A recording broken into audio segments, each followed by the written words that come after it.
Hello everyone, welcome to GATE Academy. इसके पहले कि हम स्टार्ट करें हमारे कंटेंट को, मैं थोड़ा सा एक्सपोजर आपको गेट एकेडमी के जो कोर्सेस अवेलेबल है गेट पीजीजी सीआरटी के और उसके अलावा पब्लिकेशन बुक के, उन सारी चीज़ों का थोड़ा सा आइडिया दे दूं ताकि जो भी स्टूडेंट इसको ऑप्ट करना चाहे उसको कहाँ से ऑप्ट करना है, कहाँ से उसको डील करना है, कहाँ से पूरा हाइलाइट्स इसके मिल पाएंगे, वो सारी बातें मैं आपको बता देता हूँ।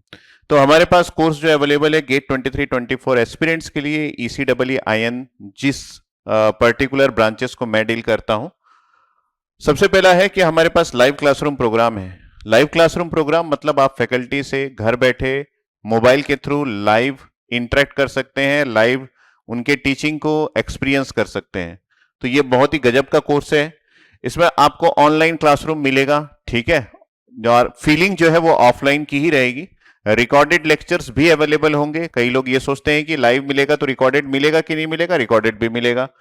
आप अपने डाउट्स को पूछ सकते हैं। डाउट्स पूछने के लिए ऐप या फिर आप यूज करते हैं चैट बॉक्स का, जो कि लाइव क्लासरूम प्रोग्राम का एक एडवांटेज है कि जब फैकल्टी डील कर रहा है आप चैट बॉक्स में अपने डाउट्स पूछ के फैकल्टी के साथ इंटरेक्ट कर सकते हैं। उसके अलावा फैकल्टी आपको अपने टेलीग्राम का लिंक भी देता है जहां पे आप फैकल्टी के साथ डायरेक्टली डाउट भी पूछ सकते हैं। ऑल रीडिंग कंटेंट जो अवेलेबल रहेंगे वो पीडीएफ के फॉर्म में या प्रिंटेड फॉर्म में अवेलेबल रहेगा, बेस्ड ऑन कि आपने प्रिंटेड फॉर्म के कोर्स को ऑप्ट किया है या फिर पीडीएफ के फॉर्म के कोर्स को ऑप्ट किया है। एसेंशियल, बेसिक और जीनियस जिसका नाम होता है, ठीक है। Available only on Android platform, ये अवेलेबल है एंड्रॉयड प्लेटफॉर्म में। सबसे इंपॉर्टेंट बात कि आपको इसके लिए ऐप डाउनलोड करना पड़ेगा, जो कि GATE Academy live classroom app के नाम से आपको गूगल प्ले स्टोर में मिल जाएगा। तो ये बेसिक हाईलाइट है आपके पास लाइव क्लासरूम प्रोग्राम का। उसके अलावा हमारा जो बेस्ट सेलिंग कोर्स है वो पेन ड्राइव कोर्स है। पेन ड्राइव कोर्स मतलब आपको पेन ड्राइव जो है वो आपके घर के एड्रेस पे सेंड कर दिया जाएगा गेट एकेडमी की तरफ से। ये रिकॉर्डेड कोर्स है, जो कि एक ऑनलाइन कोर्स है जो आप घर में बैठ के एक्सेस कर सकते हो। पेन ड्राइव में सारे कोर्सेज प्री अपलोडेड होते हैं। इसको आप एक्सेस करने के लिए एक बार आपको इंटरनेट की जरूरत पड़ेगी, उसके बाद आपको आपकी वैलिडिटी एक्सपायर होने तक कोई भी इंटरनेट की जरूरत नहीं पड़ेगी। इसमें भी जो आपको कोर्सेस मिलेंगे उसके प्रिंटेड बुक्स और पीडीएफ मिल जाएंगे, डिपेंड्स अपन आप किसको ऑप्ट करते हैं। तो ये सारे हाइलाइट्स यहाँ पे लिखा हुआ है, ठीक है। नेक्स्ट हम लोग बात करें कि जी ड्राइव कोर्स हमारे पास अवेलेबल है। जी ड्राइव का मीन्स है गूगल ड्राइव, जिसमें हम अपने पूरे कोर्सेज को जो कि रिकॉर्डेड फॉर्म में अवेलेबल होता है उसको अपलोड कर देते हैं, जिसको आप घर बैठे जी ड्राइव के थ्रू डाउनलोड कर सकते हैं। जिस समय तक आप कोर्सेज डाउनलोड कर रहे हैं तब तक आपको इंटरनेट की जरूरत पड़ेगी। एक बार कोर्स डाउनलोड हो गया तो आपको इंटरनेट की जरूरत नहीं पड़ेगी। एक्सेस के लिए कुछ मिनट्स के लिए आपको इंटरनेट की जरूरत पड़ सकती है। जब तक वैलिडिटी एक्सपायर नहीं हो जाता, आपने पूरे कोर्सेज को डाउनलोड करके रखा हुआ है तो आपको इंटरनेट की जरूरत नहीं पड़ेगी। तो ये भी एक ऑनलाइन है कोर्स और इसमें भी आपको सारे कंटेंट्स जो है वो आपको आपके जी ड्राइव फॉर्म में अपलोड करके आपके घर भेज दिया जाता है। तो घर भेज दिया जाता है इसका मतलब है कि प्रिंटेड फॉर्म अगर आपने ऑप्ट किया है तो आपके पास वो प्रिंटेड फॉर्म के जितने भी बुक्स है वो सारे भेज दिए जाते हैं। बाकी तो ऑनलाइन इंटरेक्शन जी ड्राइव का हो जाता है, ठीक है। तो ये जी ड्राइव कोर्स के बारे में हो गया। हम बात करें कि वीडियो ऑन डिमांड कोर्स, तो वीडियो ऑन डिमांड कोर्स जो है वो उसके लिए आपको एक ऐप की नीड पड़ेगी, जो कि गेट एकेडमी लर्निंग ऐप के नाम से आपके पास होना चाहिए, जो कि एंड्रॉयड मोबाइल में मिल जाएगा। गूगल प्ले स्टोर से आप डाउनलोड कर सकते हैं, ठीक है। इस कोर्स का ये खास बात ये है कि यहाँ पे आपको इंटरेक्शन करने के लिए इस ऐप के थ्रू आप अपने डाउट्स को पूछ सकते हैं फैकल्टी से, जहां पे आपको हमारे फैकल्टीज और सब्जेक्ट एक्सपर्ट जो है वो आपके डाउट्स कंटिन्यूसली क्लियर करते रहते हैं। तो वीओडी ये बहुत ही बढ़िया ऐप है, जैसे नेटफ्लिक्स होता है या फिर अमेजन प्राइम होता है उसी की तरीके का है, जिसमें सारे रिकॉर्डेड कोर्सेज प्री अपलोडेड रहते हैं और आपको इंटरनेट की जरूरत पड़ेगी कोर्स को देखने के लिए, ठीक। तो इसके आगे बढ़े तो हमारे पास जो कोर्स अवेलेबल है वो टैबलेट कोर्स अवेलेबल है। टैबलेट कोर्स की खास बात ये है कि इसमें आपको सैमसंग का गैलेक्सी टैबलेट प्रोवाइड कर दिया जाता है, जिसमें सारे कोर्सेस और जितने भी गेट एकेडमी के ऐप्स है सारे प्री अपलोडेड रहते हैं। कोर्स कंटेंट भी प्री अपलोडेड रहता है, ठीक है। तो tablet course will be delivered through Samsung Galaxy tab A. Wifi और सेल्यूलर इसमें अवेलेबल है। ऑल गेट एकेडमी ऐप्स जो है प्री अपलोडेड रहता है। Dedicated discussion and doubt portal manage by वही गेट एकेडमी लर्निंग ऐप, जिसके बारे में मैंने आपको बताया। डाउट पोर्टल वहीं से होता है। The course content will be exactly same as VOD course, but you do not need internet connection, जैसे मैंने वीओडी में बोला कि आपको इंटरनेट कनेक्शन की जरूरत पड़ेगी, यहां पे मैं हाईलाइट कर देता हूं कि आपको यहां पे इंटरनेट कनेक्शन की जरूरत नहीं पड़ेगी, ये खास बातें हैं।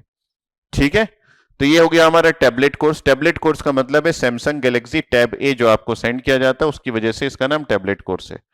ठीक है, और अगर मैं बताऊं कि गेट के जो कोर्सेस है वो बेसिकली 3 फॉर्म में अवेलेबल है, जो आपको www.gateacademy.co.in में मिलेगा। कौन कौन से course? PD, GD, VOD, tablet और लाइव क्लासरूम प्रोग्राम, ये 3 वेराइटीज में अवेलेबल है, बेसिक, एसेंशियल और जीनियस। अगर हम बात करें कि वीडियो लेक्चर सभी में दिया जाएगा, बेसिक ले, एसेंशियल ले, जीनियस ले, वीओडी, टैबलेट कोर्स या फिर आप जीडी ले या फिर पीडी ले या फिर लाइव ले। यहां पे देखिए पीडी, जीडी, वीओडी, टैबलेट या फिर लाइव, तो आप ऑप्ट कर सकते हैं बेसिक, एसेंशियल, जीनियस 3 फॉर्म में। ठीक है, वर्कबुक प्रिंटेड फॉर्म में आपको मिलेंगे सिर्फ एसेंशियल और जीनियस में, वर्कबुक पीडीएफ फॉर्म में तीनों में मिलेगा, प्रीवियस ईयर का सॉल्यूशन बुक्स आपको सिर्फ जीनियस में मिलेगा। बैग जो है वो आपको गेट एकेडमी का बैग मिलेगा आपको एसेंशियल और जीनियस में। ऑनलाइन टेस्ट सीरीज जो है वो आपको एसेंशियल, जीनियस में मिलेगा। एक्सेस टू डाउट पोर्टल्स आपको तीनों में मिलेंगे, और ऐसे स्पेशल लाइव ऑनलाइन सेशंस जो है वो आपको तीनों में मिलेंगे। तो ये हो गया टोटली गेट के कोर्सेस। बुक्स के बारे में हम डिस्कस करेंगे, लेकिन हमारे कुछ और कोर्सेज भी है जो कि आप यहां पे देख सकते हैं। कैंपस रिक्रूटमेंट ट्रेनिंग हम प्रोवाइड करते हैं, जिसमें टेक्निकल के साथ साथ आपको सॉफ्ट स्किल्स भी सिखाया जाता है। ठीक है, ये हमारे कंप्यूटर साइंस के डिपार्टमेंट के लोग करते हैं, वहां के फैकल्टी एक्सपर्ट करते हैं, जो कि इलेक्ट्रिकल, इलेक्ट्रॉनिक्स और आईएन स्टूडेंट्स भी ऑप्ट कर सकते हैं। क्योंकि कैंपस रिक्रूटमेंट ट्रेनिंग में आपको कोर सब्जेक्ट नहीं पूछा जाता, बेसिकली आपको C programming, data structure, C plus plus, STL, Python, 200 plus coding problems, basic of OS, DBMS, computer network पूछा जाता है। एप्टीट्यूड एंड रीजनिंग जो आपको इन जनरल 100 प्लस आवर्स की क्लासेस मिलेंगी, जो कि मेन रिटर्न एग्जाम्स में पूछा जाता है जब आप गूगल, विप्रो, टीसीएस का एग्जाम्स देंगे, है ना, ऑनलाइन में। पीडी सेशंस मतलब पर्सनालिटी डेवलपमेंट सेशन, जो कि आपकी ली जाएगी इस कोर्स के अंदर। पर्सनालिटी डेवलपमेंट में आपको soft skill, English communications, how to manage etiquettes, ये सारी चीजें आपको बताई जाएगी, और पर्सनल इंटरव्यू गाइडेंस भी आपको प्रोवाइड किया जाएगा। ठीक है, इसके अलावा हमारे पास एक और कोर्स है जो कि पोस्ट गेट गाइडेंस का है, जिसमें आपको गेट क्रैक करने के बाद आपके डिफरेंट स्कोर्स में कौन कौन से इंस्टीट्यूट्स आपको मिल सकते हैं, आईआईटीज, आईआईएससी और पीएसयू में, जिसमें भी आपको ऑप्ट करना है। ऑप्टिमम यूज कैसे करना है अपने गेट स्कोर का, ताकि आपको कुछ ना कुछ ऑप्शंस मिल जाए। इंटरव्यू गाइडेंस जो डिफरेंट पीएसयूज लेते हैं, जिसमें आपको जीडी, जीटी, पीआई ये सभी होता है, ग्रुप डिस्कशन, ग्रुप टास्क और पर्सनल इंटरव्यू, उसके लिए हम गाइडेंस करते हैं। सीवी के लिए हम गाइडेंस करते हैं। Exclusive guidance for admission in IITs, exclusive guidance for recruitment in any PSU across India. Interview guidance, guidance related to CCMT, मतलब एनआईटी में एडमिशन के लिए जैसे सीओएपी आईआईटीज में एडमिशन के लिए, वैसे सीसीएमटी एनआईटी में एडमिशन के लिए। एलुमनाई कनेक्ट मतलब हम आपके उन स्टूडेंट से, हमारे एलुमनाई से इंटरेक्ट करवाएंगे जो ऑलरेडी प्लेस्ड है पीएसयू में या फिर किसी आईआईटी से अपना कोर्स पढ़ाई कर रहे हैं। तो उनसे इंटरेक्ट करने से आपको यह पता चलेगा कि रियलिटी एंड फैक्ट्स क्या है, आईआईटीज की बात करें, एनआईटीज की बात करें या फिर पीएसयू के बारे में बात करें। गाइडेंस रिलेटेड टू आपका सीवी कैसे फॉर्म आपको बनाना है, वो सारी चीजें हम आपको बताते हैं। अब हम आ जाते हैं गेट एकेडमी पब्लिकेशंस में आपको कौन कौन से बुक्स मिल सकते हैं। बहुत ही उम्दा बुक्स है, इंडिया द्वारा मैक्सिमम लोगों द्वारा पसंदीदा ये बुक्स है। तो जितने भी ब्रांचेस है सभी के लिए कॉमन 2 सब्जेक्ट्स होते हैं, मैथमेटिक्स और एप्टीट्यूड, ये दोनों के बुक्स अवेलेबल है। इस बुक्स में पीवाईक्यू पूरा कवर्ड है, किसी क्वेश्चंस को डिफरेंट मेथड से सॉल्व कैसे कर सकते हैं वो प्रोवाइडेड है, और उसके अलावा क्यूआर कोड प्रोवाइडेड है, जिसको स्कैन करके आप यूट्यूब चैनल में ये देख सकते हैं कि उस पर्टिकुलर प्रॉब्लम को कोई फैकल्टी कैसे सॉल्व करता है। ठीक है, तो ये आपके पास अवेलेबल है मैथमेटिक्स और एप्टीट्यूड के। आगे हम बात करें तो यहां पे हमारे पास कॉमन टॉपिक्स जो कि ECEE में होते हैं, टॉपिक का मतलब है सब्जेक्ट, जैसे कंट्रोल सिस्टम, नेटवर्क, डिजिटल, ये सारे सब्जेक्ट्स कॉमन होते हैं। तो उनके लिए अलग अलग बुक फ्रेम किया गया है। तो आपको इन सभी बुक्स में पीवाईक्यू मिल जाएगा, डिफरेंट मेथड ऑफ सॉल्यूशन मिल जाएंगे, और उसके साथ साथ क्यूआर कोड मिल जाएगा। इसके अलावा हम बात करें कोर सब्जेक्ट्स जो कि ईसी के लिए होता है, इलेक्ट्रॉनिक्स डिवाइसेस, कम्युनिकेशन और ईएमटी, उसके लिए अलग बुक है। अगर हम लोग इलेक्ट्रिकल की बात करें तो मशीन पीएसए पावर इलेक्ट्रॉनिक्स के लिए अलग बुक है। हम लोग आईएन के लिए बात करें तो मेजरमेंट हो गया, ट्रांसड्यूसर्स हो गया, उसके लिए ऑप्टो इलेक्ट्रॉनिक डिवाइसेस के लिए अलग से बुक अवेलेबल है। ठीक है, तो ये आपके कोर सब्जेक्ट्स के लिए है। उसके अलावा इलेक्ट्रिकल मशीन के लिए हमारे पास 2 वॉल्यूम अवेलेबल है एक्सक्लूसिव इलेक्ट्रिकल मशीन के लिए। ठीक है, जिसमें आपको टॉपिक्स वाइज इंपॉर्टेंट की पॉइंट्स मिल जाएंगे, थ्योरी मिल जाएगा, क्वेश्चंस पीवाईक्यू मिल जाएंगे, प्रैक्टिस प्रॉब्लम मिल जाएंगे। मतलब ये कंप्लीट आपको इलेक्ट्रिकल मशीन की तैयारी के लिए जो टेक्स्ट की जरूरत है वो सारा कुछ आपको मिल जाएगा इलेक्ट्रिकल ब्रांच के लिए। और अगर हम लोग इलेक्ट्रॉनिक्स ब्रांच की बात करें तो आपको इलेक्ट्रोमैग्नेटिक थ्योरी और कम्युनिकेशन जो इनके कोर सब्जेक्ट्स है उसके लिए बुक मिल जाएंगे, जिसमें आपको प्रैक्टिस प्रॉब्लम, पीवाईक्यू, ईएससी के क्वेश्चंस और जो इंपॉर्टेंट की पॉइंट्स है और थ्योरीज है वो आपको मिल जाएगा। ठीक है, तो चलते हैं हम अपने कंटेंट की ओर जो आज के लेक्चर्स में आपको देखने को मिलेगा। तो यहाँ पे हम लोगों ने बोला कि ये जो सेमीकंडक्टर हम लोगों ने लिया था, ये सेमीकंडक्टर जो है, ये जो सॉलिड हम लोगों ने लिया था, ये सॉलिड जो है वो मेटल है। ठीक है, ये क्या है? ये मेटल है। तो यहाँ की स्टोरी क्या है? ये मेटल है या फिर ये कंडक्टर है, ऐसा मैंने लिया था और इसको मैंने 300 केल्विन में रखा था या फिर रूम टेम्परेचर में रखा था। ये 300 केल्विन क्या होता है? ये रूम टेम्परेचर होता है। इसी वजह से यहां पे हमको इलेक्ट्रॉन्स मिले थे, फ्री इलेक्ट्रॉन्स, और कुछ आयोन्स भी थे। उसी में मैंने क्या किया? उसी में मैंने एक्सटर्नल वोल्टेज लगाया और करंट के मैग्नीट्यूड को फाइंड आउट किया।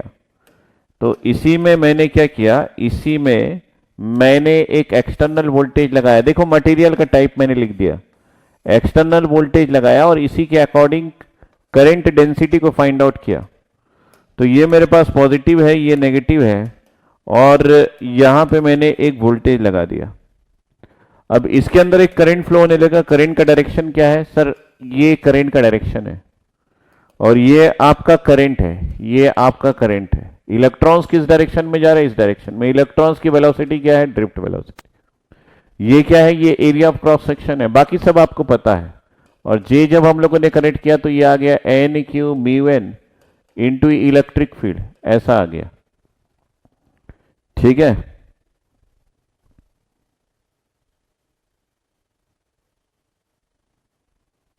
राघवेंद्र प्रताप सिंह सर, आपसे अब की पहली बार ऑनलाइन कोर्स में पढ़ रहा हूं आपसे, एक्सेप्ट यूट्यूब। वेरी गुड, पढ़ते रहिए, जीते रहिए, पढ़ते रहिए, मजे करते रहिए, लेकिन गेट में क्वेश्चन बनना बहुत जरूरी है। उसके लिए कंसेप्चुअली चीजों को समझते रहिए। ठीक है, जो स्टोरी मैं क्रिएट करता हूं इसी स्टोरी पे गेट के क्वेश्चंस बनते हैं। क्या बोले सर? एक ब्रह्म वाक्य है जो मैं रिपीट कर रहा हूं। जो स्टोरी मैं यहां पे क्रिएट करता हूं उसी स्टोरी के को स्टेटमेंट के फॉर्म में गेट के क्वेश्चन में लिखा जाता है। अगर आप गेट के क्वेश्चन पेपर में मेरे इस स्टोरी को ढूंढ पाए तो डेफिनेटली आप किसी ना किसी तरीके से फॉर्मूले को कनेक्ट कर लेंगे, और जब फॉर्मूले कनेक्ट हो जाएंगे तो क्वेश्चन बनने का जो प्रोबेबिलिटी है वो बढ़ जाता है। उसके बाद क्या करना रहता है? एक्यूरेसी पे ध्यान देना रहता है कि मेरे से कुछ वैल्यूज गलती ना हो जाए। फॉर्मूला तो मैंने लिख लिया, वैल्यूज गलत पुट अप ना कर दूं, कन्वर्शन जो यूनिट कन्वर्शन है वो गलत ना कर दूं। इन सब चीजों को एकदम प्रेजेंस ऑफ माइंड रख के सोचेंगे तो डेफिनेटली आपका आंसर एक्यूरेट आएगा। जहां एक्यूरेट आंसर आ गया वहां आपके खाते में 1 या 2 नंबर ऐड हो जाएगा। ठीक है, तो मैं जो भी यहां पे बोलता रहता हूं वो सारे जो है वो किसी क्वेश्चन के स्टेटमेंट होते हैं। ठीक है, तो आपको क्वेश्चन के स्टेटमेंट समझने हैं तो मेरे इस डायलॉग्स जो मैं यहां पे किसी फिगर को बनाते समय गुनगुनाता रहता हूं, बड़बड़ाता रहता हूं, वही आपको क्वेश्चंस बना के देगा। ये बात आप याद रखना। ठीक है, तो ये सब चीजें मैंने एक मेटल में किया है या फिर कंडक्टर में किया है। इसी वजह से यहां पे मेरे पास जो चीजें हैं वो फ्री इलेक्ट्रॉन्स का कंसंट्रेशन है। लेकिन अगर यही बात मैं सेमीकंडक्टर में करूं, क्या बोल रहे हैं सर? यही बात मैं सेमीकंडक्टर में करूं तो ये फॉर्मूला जो जे का है ये कैसा आ जाएगा? ये N Q mu N plus P Q mu P, ये दोनों का हो जाएगा, और इलेक्ट्रिक फील्ड ये दोनों में मल्टीप्लाई कर दीजिए। मतलब इस केस में आपको इलेक्ट्रॉन्स और होल्स दोनों को ऐड करना पड़ेगा। तो ये आपके पास फ्री इलेक्ट्रॉन्स का कंसंट्रेशन है और ये जो है ये होल्स का कंसंट्रेशन है। ये क्या है? ये होल्स का कंसंट्रेशन है। सर दोनों को ऐड क्यों किए, दोनों को सब्सट्रैक्ट क्यों नहीं किए? ध्यान से देखेंगे यहां पे, अगर आपका इलेक्ट्रॉन्स इस डायरेक्शन में जा रहा है तो कल मैंने, बीती हुई एक कल में मैंने आपको यह भी दिखाया था कि जिस डायरेक्शन में इलेक्ट्रॉन्स जाएंगे उसके बिल्कुल ऑपोजिट डायरेक्शन में होल्स का मूवमेंट होता है। दिखाया था नहीं दिखाया था, कमेंट में बताएंगे। तो direction of movement of holes कैसा है? ये है direction of movement of holes. अगर होल्स इस डायरेक्शन में जा रहे हैं तो बाउंडेड इलेक्ट्रॉन्स किस डायरेक्शन में जा रहे हैं? जिस डायरेक्शन में फ्री इलेक्ट्रॉन्स जा रहे हैं उसी डायरेक्शन में बाउंडेड इलेक्ट्रॉन्स जा रहे हैं। इस बात को आप 2-3 बार पूछोगे, इसलिए अभी से ध्यान से सुन लो। मैंने बोला कि फ्री इलेक्ट्रॉन्स जिस डायरेक्शन में जाते हैं, बाउंडेड इलेक्ट्रॉन्स भी तो उसी डायरेक्शन में जाते हैं। तो होल्स किस डायरेक्शन में जाएंगे? उसके ऑपोजिट डायरेक्शन में। ये इलेक्ट्रॉन्स का मूवमेंट इस डायरेक्शन में हो रहा है, चाहे फ्री इलेक्ट्रॉन्स हो चाहे बाउंडेड इलेक्ट्रॉन्स हो, और होल्स का मूवमेंट उसके ऑपोजिट डायरेक्शन में हो रहा है। तो इस होल की वजह से जो करंट आएगा वो किस डायरेक्शन में आएगा? वो इसी डायरेक्शन में आएगा। और इस होल करंट को आप आईपी से भी रिप्रेजेंट कर सकते हैं, या फिर करंट डेंसिटी जो है वो जेपी इसी डायरेक्शन में आएगा। जिस डायरेक्शन में होल्स का मूवमेंट होता है उसी डायरेक्शन में आपका कन्वेंशनल होल्स करंट या फिर होल्स करंट डेंसिटी का भी डायरेक्शन होता है। और ये जो है, इस करंट को आप आई एन के नाम से लिखो या फिर जे एन के नाम से लिखो, करंट डेंसिटी। देखो दोनों का डायरेक्शन, चाहे आपका होल्स करंट का डायरेक्शन हो चाहे आपका इलेक्ट्रॉन्स करंट का डायरेक्शन हो, दोनों सेम है। अगर दोनों सेम है तो we have to add both of this.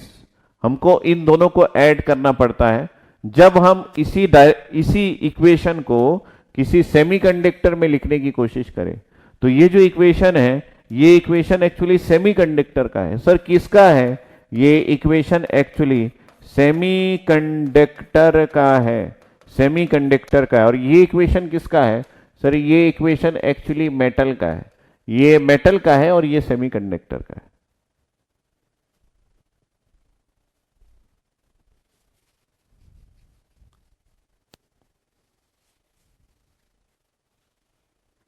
Parshuram, thank you बेटा। मॉसफेट पसंद आया? ये भी पसंद आएगा। पसंद अपनी अपनी होती है, लेकिन लेक्चर जो है वो परफेक्ट आपको मिले तो सब पसंद आया। तो जब आप सेमीकंडक्टर की बात करेंगे तो आपका करंट डेंसिटी का फॉर्मूला ये होगा। जब मेटल या फिर कंडक्टर की बात करेंगे तो आपका करंट डेंसिटी का फॉर्मूला ये होगा।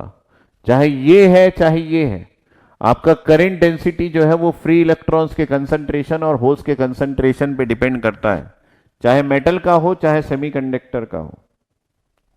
ठीक है, Aditi Chakravarti, how are you? Are you getting me what I am saying right now? कितने प्रतिशत भारतीय को यह बात समझ में आ रहा है? तो सेमीकंडक्टर में आप हमेशा इलेक्ट्रॉन्स और होल्स दोनों को इंपॉर्टेंस दीजिएगा। Both of this are having importance. Sir एक बार फिर से एक्सप्लेन कर दीजिए कंसेप्ट। सर डायरेक्शन ऐड क्यों होगा, एक बार प्लीज फिर से बता दीजिए प्लीज। देखिए मैं ये बोल रहा हूं कि आपके पास दो प्रकार का इलेक्ट्रॉन्स होता है। कौन कौन से? एक होता है आपके पास फ्री इलेक्ट्रॉन्स, एक होता है बॉन्डेड इलेक्ट्रॉन्स। आपके पास फ्री इलेक्ट्रॉन्स भी होते हैं जो कि गुआ में होते हैं, याद है? Yes sir. और एक होता है आपके पास बाउंडेड इलेक्ट्रॉन्स, ये भी होते हैं। ये कहाँ होते हैं सर? ये होम में होते हैं, घर पे होते हैं। और एक्चुअली में ये गुआ में नहीं होते, ये कहाँ पे होते हैं? ये एक्चुअली में इंटर एटॉमिक स्पेस में होते हैं। ध्यान से सुनना, इंटर एटॉमिक स्पेस पे होते हैं। डायरेक्शन का टेंशन मत लीजिए, हमेशा इलेक्ट्रॉन्स और होल्स को ऐड ही करना है। कंसेप्ट पूछ रहे हैं तो मैं बता रहा हूं, लेकिन आपको ये याद रखना है कि भाई इलेक्ट्रॉन्स होल्स के करंट को ऐड ही करना है, तभी ओवरऑल करंट आएगा सेमीकंडक्टर में। स्मार्ट अप्रोच तो यही है कि कुछ चीजें जो है वो मैंडेटरी है, ऐड ही करना है सर, इलेक्ट्रॉन्स करंट और होल करंट। अब बताइए कंसेप्ट। तो अगर आपको कंसेप्ट जानना है तो यहां पे मैंने बोला बॉन्डेड इलेक्ट्रॉन्स घर में होता है, और ये एक्चुअली कहां पे होता है सर? ये एक्चुअली कोवैलेंट बॉन्ड में होता है ना। ये सारा पिक्चराइजेशन तो मैं कल आपको दिखा दिया था। कितने प्रतिशत भारतीय को समझ में आया? तो अगर हम लोग किसी सेमीकंडक्टर में इलेक्ट्रिक फील्ड लगा दिए तो ये वाले फ्री इलेक्ट्रॉन हो या फिर बॉन्डेड इलेक्ट्रॉन हो, ये दोनों का डायरेक्शन ऑफ मूवमेंट सेम होगा कि अलग अलग होगा? सर घर वाला इलेक्ट्रॉन हो या फिर बाहर वाला इलेक्ट्रॉन हो, ये घर वाला इलेक्ट्रॉन हो या फिर बाहर वाला इलेक्ट्रॉन, आप बताएंगे बेटा, मुझे कमेंट में बताएंगे कि दोनों इलेक्ट्रॉन्स का डायरेक्शन सेम होगा कि अलग अलग होगा। अगर मैं यहां पे इलेक्ट्रिक फील्ड लगा दूं, वोल्टेज, ये वोल्टेज लगा, इसके अनुसार यहां पे इलेक्ट्रिक फील्ड आया, ये पॉजिटिव, और यहां पे एक नेगेटिव आया, तो कोई भी इलेक्ट्रॉन हो वो तो पॉजिटिव नेगेटिव की बात सुनेगा ना, उसको क्या पता वो घर में है या फिर गुहा में है। ठीक है, तो ये दोनों का डायरेक्शन सेम होगा ना भाई, ये दोनों का डायरेक्शन, क्योंकि इन इलेक्ट्रॉन्स कोई जीव प्राणी नहीं है कि इसको पता है कि मैं घर में हूं या फिर बाहर हूं, तो ये दोनों इलेक्ट्रॉन्स का डायरेक्शन ऑफ मूवमेंट सेम होगा। Direction of movement, direction of movement same होगा, क्योंकि इनको नहीं पता रहता है कि कोई गुहा में है, मूवमेंट सेम होगा। ये इंसान थोड़ी है, मूवमेंट जो है वो सेम होगा, डायरेक्शन ऑफ मूवमेंट सेम होगा। तो मान लीजिए मेरे पास कुछ इलेक्ट्रॉन्स फ्री है, कुछ इलेक्ट्रॉन्स बॉन्डेड है, तो यहां पे मैं कुछ होल्स बना दिया, ऐसे ये होल्स बना दिया। इस होल्स के अंदर अगर कोई इलेक्ट्रॉन आ जाता है तो ये इलेक्ट्रॉन कैसा होगा? अगर इस होल्स के अंदर कोई इलेक्ट्रॉन आ जाता है तो उस इलेक्ट्रॉन को हम बोलते हैं, क्या बोलते हैं सर? इसके अंदर अगर कोई इलेक्ट्रॉन आ गया, मान लीजिए ये ग्रीन कलर का हमारे पास इलेक्ट्रॉन है, तो ये इलेक्ट्रॉन क्या कहलाता है? ये बॉन्डेड इलेक्ट्रॉन कहलाता है। और हमारे पास कुछ फ्री इलेक्ट्रॉन्स भी है ऐसे। ठीक है, दोनों का सेम तरीका है। तो ये पॉजिटिव चार्ज से जो इलेक्ट्रॉन्स पे फोर्स लगेगा वो तो फ्री इलेक्ट्रॉन्स पे भी लगेगा, बॉन्डेड इलेक्ट्रॉन्स पे भी लगेगा। ठीक है, तो आपके पास ये इलेक्ट्रिक फील्ड का डायरेक्शन है। बहुत ज्यादा समझने लायक कुछ नहीं है, फायदा भी उतना नहीं होगा, लेकिन फिर भी आप समझना चाहते हैं तो मैं आपको समझा रहा हूं। ये आपका इलेक्ट्रिक फील्ड का डायरेक्शन है। ये किसका डायरेक्शन है लिखेंगे, समझेंगे। इलेक्ट्रिक फील्ड हमेशा पॉजिटिव से नेगेटिव की ओर जाता है, ये इलेक्ट्रिक फील्ड का डायरेक्शन है। तो इलेक्ट्रॉन्स का मूवमेंट कैसे होगा? इलेक्ट्रॉन्स का मूवमेंट इलेक्ट्रिक फील्ड के ऑपोजिट डायरेक्शन में होगा। ठीक है, तो अगर हम लोग यहां पे इलेक्ट्रॉन्स का मूवमेंट करना चाहें, तो यहां पे अगर हम लोग इलेक्ट्रॉन्स का मूवमेंट करना चाहें, ठीक है, कुछ होल्स और बना देते हैं ताकि आपको क्लियर रहे। ये ऐसे है, और कुछ इलेक्ट्रॉन्स और बना देते हैं, ये इलेक्ट्रॉन्स है ऐसे। ठीक है, ये फ्री इलेक्ट्रॉन्स है, ये बॉन्डेड इलेक्ट्रॉन्स है। तो इलेक्ट्रॉन्स का मूवमेंट कहां से कहां होगा? सर, इलेक्ट्रॉन्स का मूवमेंट इलेक्ट्रिक फील्ड के ऑपोजिट डायरेक्शन में, मतलब इलेक्ट्रॉन्स इस डायरेक्शन में मूव, ऐसे। तो ये वाला इलेक्ट्रॉन भी किस डायरेक्शन में जाएगा? इस डायरेक्शन में। तो इस इलेक्ट्रॉन को मैं इस डायरेक्शन में मूव कर रहा हूं, तो ये होल्स कहां क्रिएट हो गया? इधर। फिर इलेक्ट्रॉन्स को इस डायरेक्शन में मूव कर रहा हूं, तो होल्स कहां आ गया? इधर। इसका मतलब मैं कुल मिला के ये बोलना चाहता हूं कि होल्स का डायरेक्शन ऑफ मूवमेंट इलेक्ट्रॉन्स के डायरेक्शन ऑफ मूवमेंट का ऑपोजिट होता है। तो ये होल्स इस डायरेक्शन में जा रहा है। किस डायरेक्शन में जा रहा है? होल्स का डायरेक्शन ऑफ मूवमेंट ऐसा है, ये होल्स इस डायरेक्शन में जा रहा है। तो चाहे बॉन्डेड इलेक्ट्रॉन्स हो चाहे फ्री इलेक्ट्रॉन्स हो, दोनों का डायरेक्शन ऑफ मूवमेंट सेम है। आप इलेक्ट्रॉन्स बोले, बॉन्डेड बोले, फ्री बोले, दोनों तो चार्ज सेम है ना, नेगेटिव। चाहे कोई चार्ज गुहा में है चाहे कोई घर में है, दोनों का चार्ज तो सेम है ना, उसके चार्ज के अकॉर्डिंग वो मूव करते हैं। तो दोनों इलेक्ट्रॉन्स का डायरेक्शन सेम है। तो इसलिए फ्री इलेक्ट्रॉन गुहा में जो है इंटरएटॉमिक में इसमें है, या फिर बाउंडेड इलेक्ट्रॉन्स है जो घर में है, इनको नहीं पता कि ये गुहा में है और ये घर में है। क्यों नहीं पता? क्योंकि ये जीव प्राणी नहीं है, ये निर्जीव है। इसका मतलब है they are not live, they are particles. तो वो पार्टी वाटी नहीं करते हैं। इसका मतलब है इलेक्ट्रॉन चाहे बॉन्डेड है चाहे फ्री है, इसी डायरेक्शन में है। अगर इलेक्ट्रॉन्स इस डायरेक्शन में मूव कर रहे हैं तो करंट का डायरेक्शन क्या होगा? करंट का डायरेक्शन तो यही होगा, करंट का डायरेक्शन तो यही होगा दोनों के लिए। तो करंट का डायरेक्शन यही है, तो इलेक्ट्रॉन्स करंट और होल करंट दोनों एक ही डायरेक्शन में है। तो करंट क्या होगा? ऐड होगा N Q mu N into electric field into cross sectional area plus P Q mu P into electric field into cross sectional area. यही बात कर रहा था। ज्यादा टाइम वेस्ट मत करिए, एक बार में समझिए मस्त तरीके से। इलेक्ट्रॉन्स का डायरेक्शन अगर ऐसा है तो होल्स का डायरेक्शन ऐसा होगा। और होल्स का डायरेक्शन और करंट का डायरेक्शन दोनों सेम है। तो इलेक्ट्रॉन्स की वजह से जो करंट मिलेगा वो भी इसी डायरेक्शन में है, होल्स की वजह से जो करंट मिलेगा वो भी इसी डायरेक्शन में। तो आई एन भी इसी डायरेक्शन में, आई पी भी इसी डायरेक्शन में।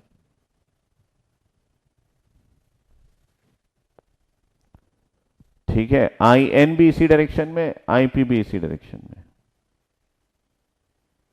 तो आपको ये याद हो जाना चाहिए कि सर करंट का डायरेक्शन और होल्स का मूवमेंट दोनों सेम डायरेक्शन में होता है, ये याद होना चाहिए। और करंट का डायरेक्शन और फ्री इलेक्ट्रॉन्स या फिर बाउंडेड इलेक्ट्रॉन्स का मूवमेंट दोनों ऑपोजिट डायरेक्शन में होता है।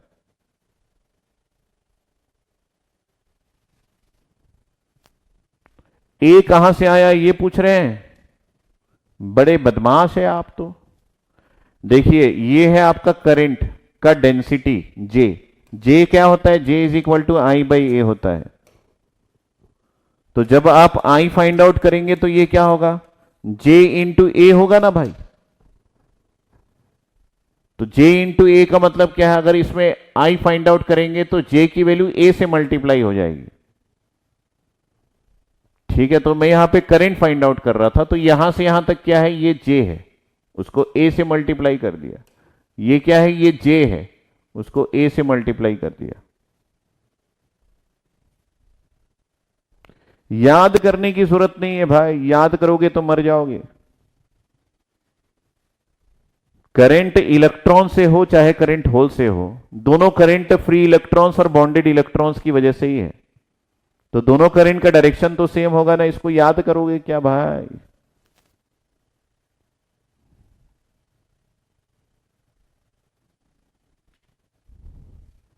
सर एक फ्री इलेक्ट्रॉन की वजह से करंट है, एक बॉन्डेड इलेक्ट्रॉन्स की वजह से करंट है, मैंने तो लिखवा दिया ना।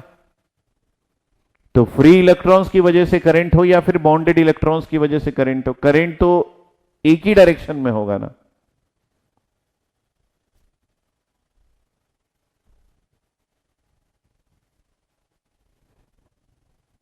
ठीक है,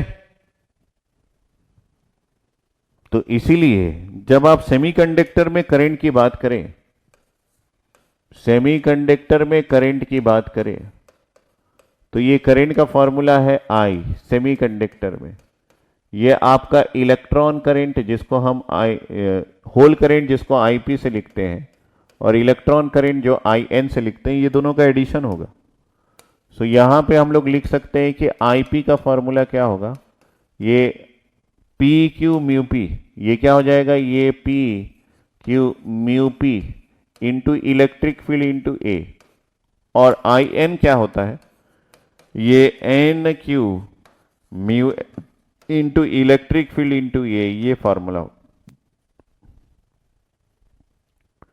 तो ओवरऑल जो सेमीकंडक्टर में करंट है उसका फॉर्मूला क्या हो जाएगा, ये हो जाएगा P Q mu P into electric field into A plus N Q mu N into electric field into A. ये आपका फॉर्मूला हो जाएगा। इस करंट को हम लोग ड्रिफ्ट करंट के नाम से जानते हैं। किस नाम से जानते हैं, इस करंट को हम लोग ड्रिफ्ट करंट के नाम से जानते हैं। क्यों ड्रिफ्ट करंट, क्योंकि यहां पे इलेक्ट्रिक फील्ड लगने की वजह से ये करंट फ्लो हुआ है। तो ये देखिए, ये इलेक्ट्रिक फील्ड है और ये इलेक्ट्रिक फील्ड है। तो ड्रिफ्ट का मतलब क्या होता है, movement of any charge particle due to some attraction और रिपल्शन फोर्स। तो drift current is that current which is due to the presence of electric field. तो why it is called drift current, because electric field जो है ये non zero value है। The current due to the presence of electric field, तो हम यहां पे लिख दिए current due to presence of electric field is called drift current. Electric field के प्रेजेंस में जो करंट होती है वो ड्रिफ्ट करंट होती है। अगर इलेक्ट्रिक फील्ड की वैल्यू जीरो हो जाएगी तो करंट की वैल्यू भी जीरो हो जाएगी। तो ये जो करंट हम लोगों ने फाइंड आउट किया है ये ड्रिफ्ट करंट है, क्योंकि इसके लिए हमको सेमीकंडक्टर में एक इलेक्ट्रिक फील्ड लगाना पड़ता है।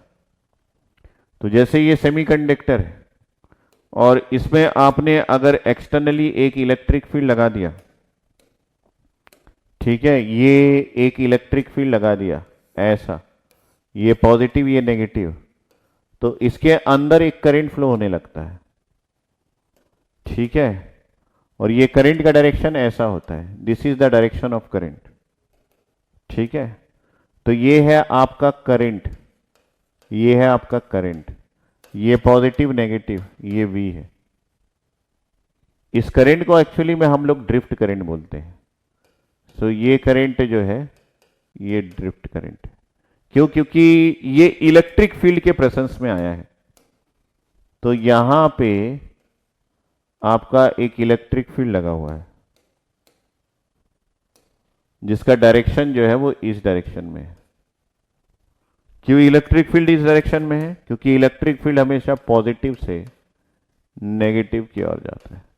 इलेक्ट्रिक फील्ड क्या होता है? एक्चुअली में एक स्लोप होता है। ये आपका इलेक्ट्रिक फील्ड है।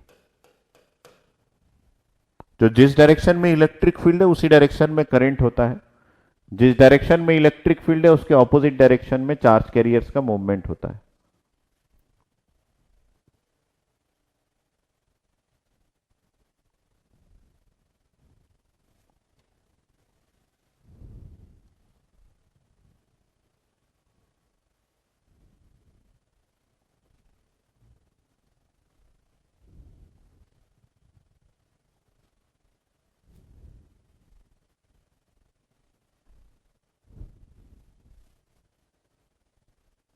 एनीथिंग? Any doubt? तो जब भी कोई इलेक्ट्रिक फील्ड लग जाए, और इलेक्ट्रिक फील्ड स्लोप होता है, किसका स्लोप होता है? वोल्टेज और डिस्टेंस का, ठीक है। तो आप देखिए यहां पे एक वोल्टेज लगा हुआ है, ठीक है। कई लोगों को स्लोप समझ में नहीं आ रहा होगा। देखिए यहां से यहां तक एक डिस्टेंस है x, और उसके अक्रॉस इन दोनों टर्मिनल्स के बीच में एक वोल्टेज लगा है। वोल्टेज क्या लगा है सर? ये +3 वोल्ट है और ये 0 है। तो ये इस साइड में आपके पास 3 वोल्ट है और इस तरफ आपके पास 0 वोल्ट है। ये कहलाता क्या है? ये पोटेंशियल डिफरेंस कहलाता है। तो इसी को हम लोग dV बोलते हैं। और ये क्या है? ये dx है। तो जब आप इसके लिए कोई डायग्राम बनाएंगे तो ये कैसे बनेगा? मान लीजिए यहां पे आपका एक y एक्सिस है, ठीक है। मान लीजिए y एक्सिस है जो कि रिप्रेजेंट करता है क्या? वोल्टेज को।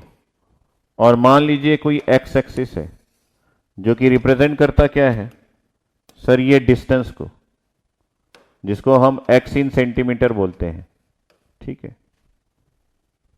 सर इस पर्टिकुलर डिस्टेंस पे जिसको आप x1 ले रहे हैं, यहां पे वोल्टेज की वैल्यू 3 वोल्ट है, ठीक है। तो 3 वोल्ट को कैसे शो करोगे सर? ये y एक्सिस में हम शो कर सकते हैं। ये है आपका 3 वोल्ट, ये है आपका 2 वोल्ट, और ये है आपका 1 वोल्ट। तो ये क्या है? ये 0 है। और ये क्या है? ये 4 वोल्ट है। ये क्या है? ये 5 वोल्ट है, ठीक है। और 0 वोल्ट मतलब यहां पे मान लीजिए ये एक x2 पॉइंट है, यहां का वोल्टेज 0 वोल्ट है, यहां का वोल्टेज 3 वोल्ट है।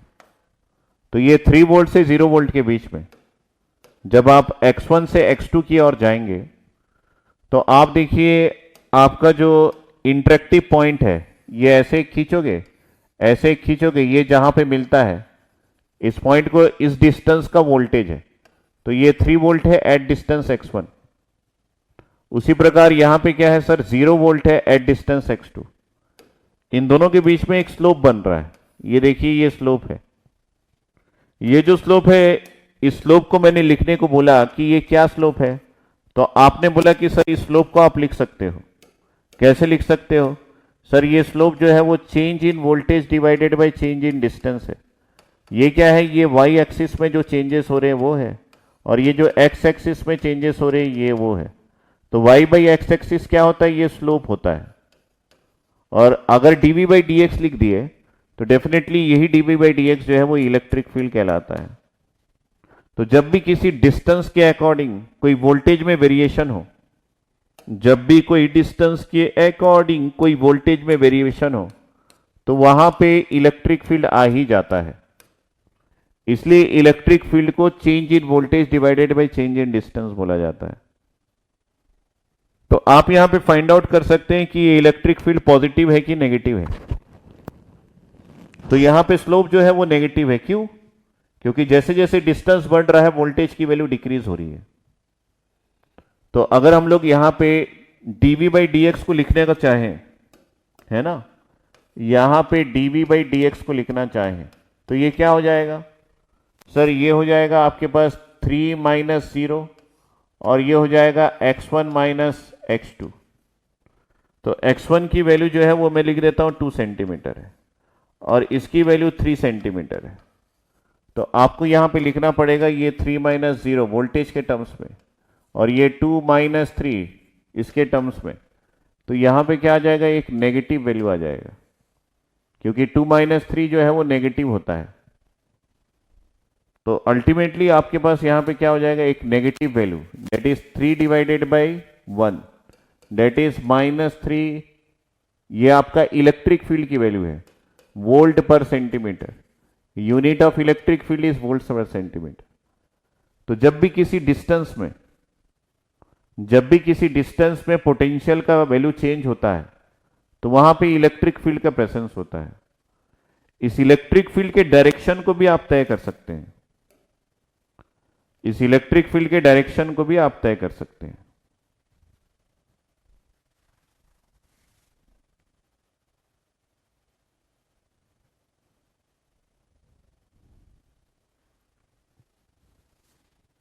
तो ये सब चीजें आप पहले पढ़ चुके हैं। जैसे यहां पे इस डिस्टेंस में वोल्टेज की वैल्यू चेंज हो रही है तो डेफिनेटली यहां पे भी एक इलेक्ट्रिक फील्ड है, ऐसा।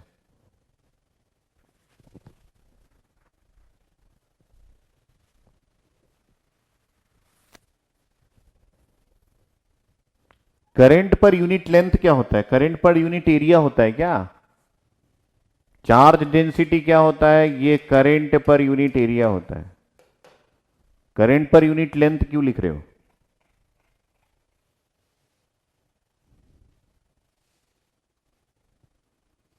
ठीक है, तो ये नेगेटिव ग्रेडियंट ऑफ पोटेंशियल होता है। ये सब मैंने बता दिया है। अगर इलेक्ट्रिक फील्ड निकालना चाहो तो ये जो है ये minus of dV by dx होता है। तो ये सब चीजें बेसिक आइडिया है। अगर ये minus of dV by dx होता है तो कई लोग बोलेंगे कि सर ये पॉजिटिव आता है। यस, ये पॉजिटिव है, वो बेसिक आइडिया है, वो मैं नहीं बता रहा था, मैं सिर्फ समझा रहा था।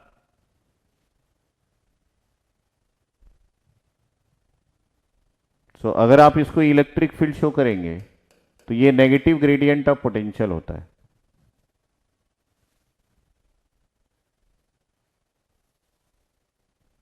ठीक है,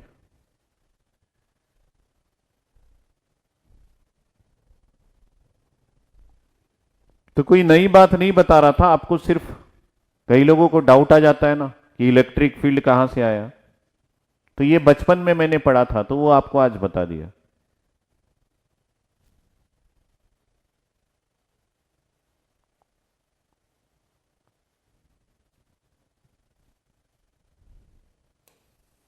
करंट जो है वो I डिवाइडेड बाई ए होता है, current density, current per unit area. ठीक है, तो ये है आपके पास कुछ कुछ चीजें।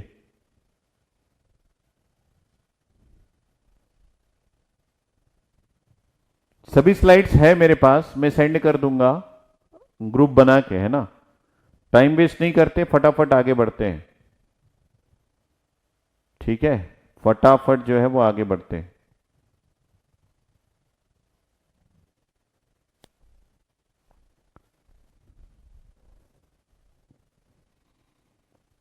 तो मैंने आपको काफी कुछ बता दिया है।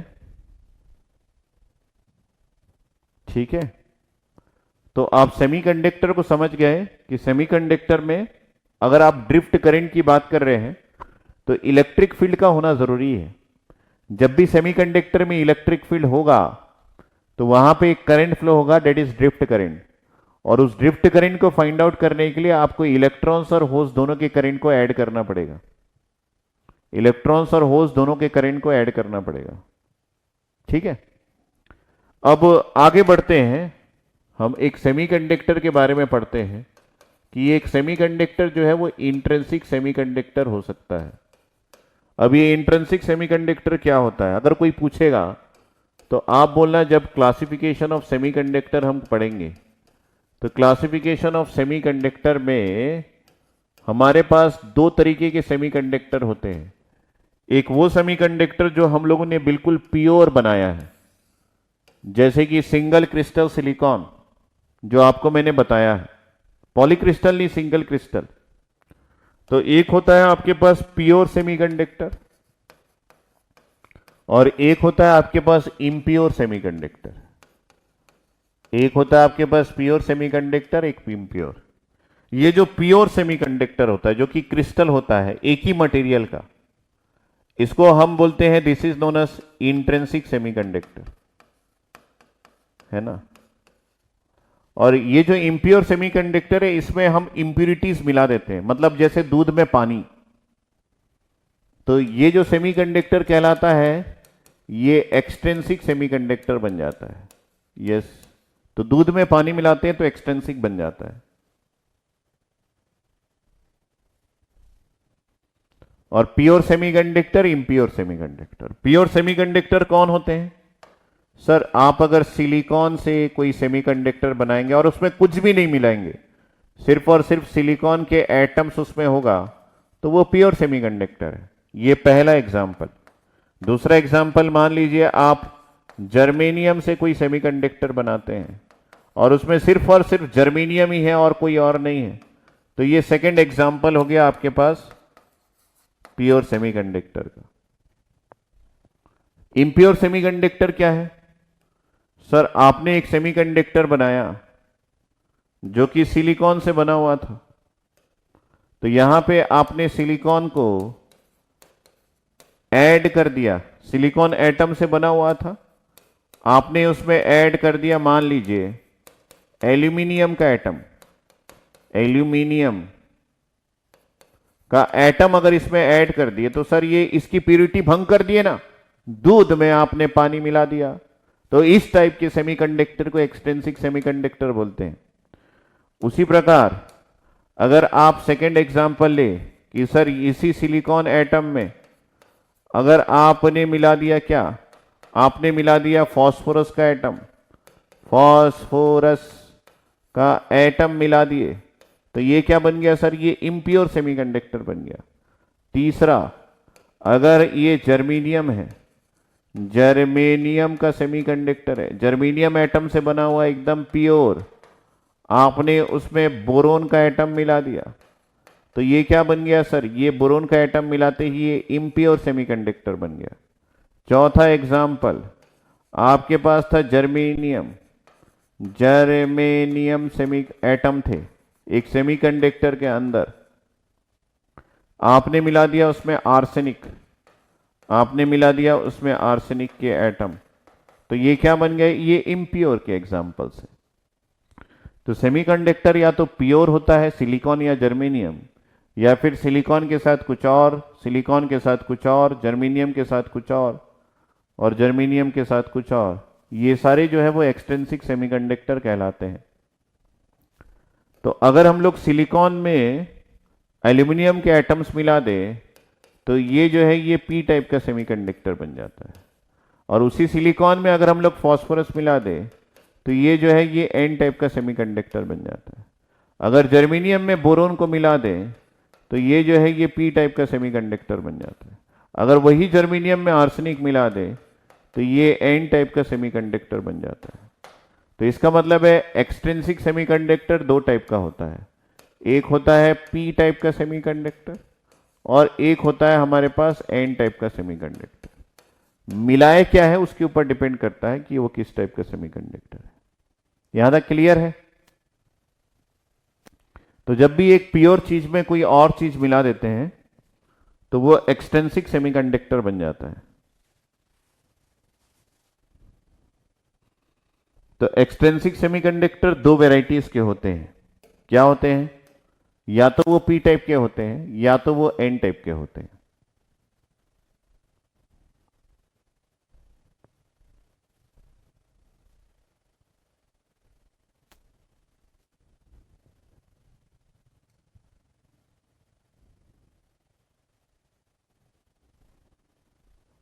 तो सबसे पहले हम लोग इंट्रिंसिक सेमीकंडक्टर की अवलोकन करेंगे।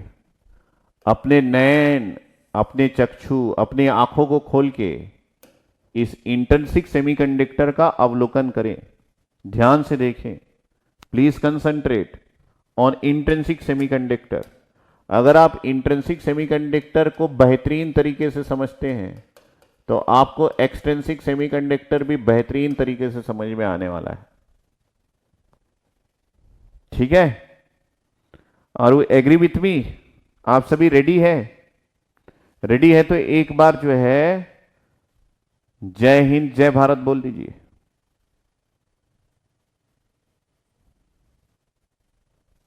इंट्रिंसिक सेमीकंडक्टर किससे बनेगा सर? सिलिकॉन के एटम से बनेगा। इंट्रिंसिक सेमीकंडक्टर किससे बनेगा सर? ये सिलिकॉन के एटम से बनेगा या फिर ये जर्मेनियम के एटम से बनेगा। जर्मेनियम के एटम से बनेगा। ये दोनों से ये बन सकता है। ठीक है? बेहतरीन, मजा आ गया। तो मैं यहां पे एक सिलिकॉन का सेमीकंडक्टर बनाता हूं, ये ऐसा। तो अगर मैं ऐसा बना दिया तो इसके अंदर रहेगा कौन सर? सिलिकॉन के एटम्स। तो ये है, मान लीजिए, सिलिकॉन का एटम। ठीक है? ये मैंने एक बना दिया और इसके अंदर रहेगा कौन सर? रहेंगे सिलिकॉन के एटम्स। ठीक है? तो मैंने यहां पे सिलिकॉन का एक एटम बना दिया, ये दूसरा एटम बना दिया, ये तीसरा एटम बना दिया, ऐसा होता है। सर ये क्रिस्टलाइन है इसलिए मस्त तरीके से है ना? यस बेटा, ये क्रिस्टलाइन है इसलिए मस्त तरीके से। अब इस सिलिकॉन एटम के आउटर मोस्ट ऑर्बिट में कितने इलेक्ट्रॉन्स है सर? 4 इलेक्ट्रॉन्स। तो यहां पे हम लोग 4 इलेक्ट्रॉन्स बनाते हैं। 1 2 3 4, 1 2 3 4। ये है ऐसा, ये है ऐसा, ये है ऐसा, और ये है ऐसा, ये है ऐसा, ये है ऐसा। ठीक है? सभी सिलिकॉन एटम्स में 4-4 इलेक्ट्रॉन्स। अब ये जो 4 इलेक्ट्रॉन्स आपने बनाए हैं ये तो अपने नेबर एटम्स के साथ कोवलेंट बॉन्ड बना देंगे। Yes sir. आपको ये आइडिया होना चाहिए कि इन सिलिकॉन एटम्स के बीच का इंटरएटॉमिक डिस्टेंस क्या है। तो अगर मैं आपसे पूछूं कि यहां पे सिलिकॉन के एटम की डेंसिटी क्या है तो क्या बता पाएगा? डेंसिटी कितनी है? दूसरा पॉइंट ये कि इनके बीच का इंटर एटॉमिक डिस्टेंस कितना है, ये कौन बता पाएगा? तीसरा पॉइंट ये कि अगर मैं इसको 0 केल्विन पे रखूं, कोई टेम्परेचर ना दूं, तो कितने लोग यहां पे ये बता पाएंगे कि 0 केल्विन में मेरे पास यहां पे फ्री इलेक्ट्रॉन्स का कंसंट्रेशन कितना है और होल्स का कंसंट्रेशन कितना है? इसका मतलब है n की वैल्यू क्या होगी और p की वैल्यू क्या होगी।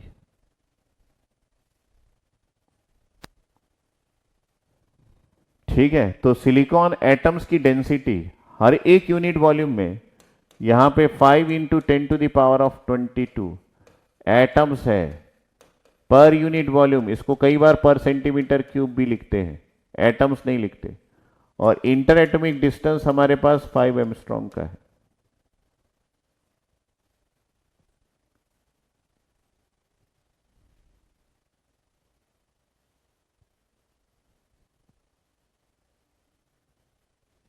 नहीं नहीं नवराज, थोड़ा गलत जा रहे हो। मैं यहां पे सिलिकॉन एटम्स की डेंसिटी बोल रहा हूं, इलेक्ट्रॉन्स की डेंसिटी नहीं बोल रहा हूं। तो सिलिकॉन एटम्स की डेंसिटी 5 इंटू 10⁻22 है। ठीक है बेटा? Yes sir. ये 1 है, ये 2 है, और ये है 3। तो अगर मैं इसको 0 केल्विन में रखता हूं, कोई टेम्परेचर नहीं देता, तो इस केस में आपके पास फ्री इलेक्ट्रॉन्स होंगे क्या? नहीं सर, एनर्जी नहीं मिली, तो इलेक्ट्रॉन्स अपने कोवेलेंट बॉन्ड को छोड़ के बाहर ही नहीं जा पाया। यहां पे 0 है, और ये क्या है? ये भी 0 है।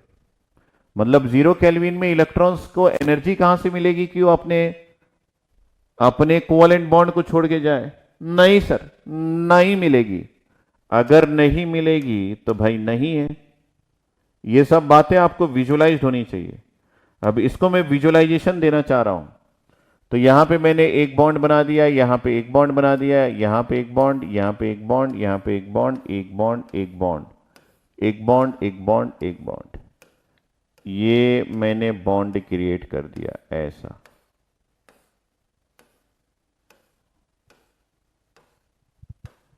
तो यहां पे सब कोवेलेंट बॉन्ड है। अगर ये कोवेलेंट बॉन्ड है तो मैं यहां पे 2-2 इलेक्ट्रॉन्स बना देता हूं। सभी में हमारे पास 2-2 इलेक्ट्रॉन्स एग्जिस्ट करते हैं ऐसा। तो अब आप देखिए कि इस पर्टिकुलर डायग्राम में एक भी इलेक्ट्रॉन्स गुआ में नहीं है, मतलब इंटर एटॉमिक स्पेस में नहीं है। मतलब फ्री इलेक्ट्रॉन्स का कंसंट्रेशन, सभी इलेक्ट्रॉन्स कोवेलेंट बॉन्ड के अंदर है। तो मतलब फ्री इलेक्ट्रॉन्स कितने हैं? 0 है। और होल्स कितने हैं? होल्स तभी आएंगे ना सर जब कोई इलेक्ट्रॉन गोवा जाएगा, तो घर में एक बेड खाली होगा। यस। तो यहां पे होल्स भी नहीं है, तो ये भी आपके पास 0 है। ना इलेक्ट्रॉन्स है ना होल्स है। तो इस कंडीशन में अगर मैं यहां पे फोर्थ पॉइंट की बात करूं,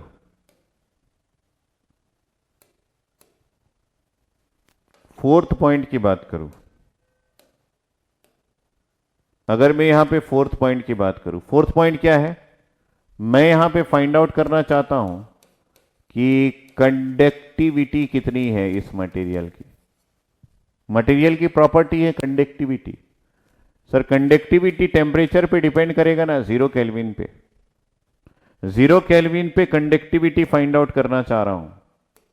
तो 0 केल्विन पे जब कंडक्टिविटी फाइंड आउट करूंगा तो कंडक्टिविटी का फॉर्मूला होता है N Q mu N plus P Q mu P. ये गाना है अरिजीत सिंह का, N Q mu N plus P Q mu P. तो 0 केल्विन में आपके पास एन की वैल्यू 0 है और पी की वैल्यू क्या है? ये भी 0 है। तो इस कंडीशन में कंडक्टिविटी की वैल्यू क्या हो गई? 0। तो ओवरऑल एक इंट्रिंसिक सेमीकंडक्टर कंडक्टिविटी 0 होने से क्या बन गया? ये बन गया इंसुलेटर। क्या बन गया? ये बन गया इंसुलेटर। इसका मतलब है 0 केल्विन में आपका इंट्रिंसिक सेमीकंडक्टर इंसुलेटर की तरह बिहेव कर रहा है।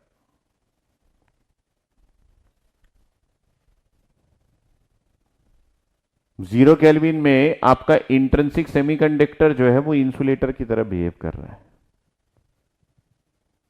क्योंकि एक भी इलेक्ट्रॉन्स फ्री नहीं है। अब इस चीज को, ये आपका क्या हो गया? ये एक इंट्रिंसिक सेमीकंडक्टर है। ये एक इंट्रिंसिक सेमीकंडक्टर है जो कि 0 केल्विन में है। ठीक है? तो एक्चुअली में ये एक इंसुलेटर है।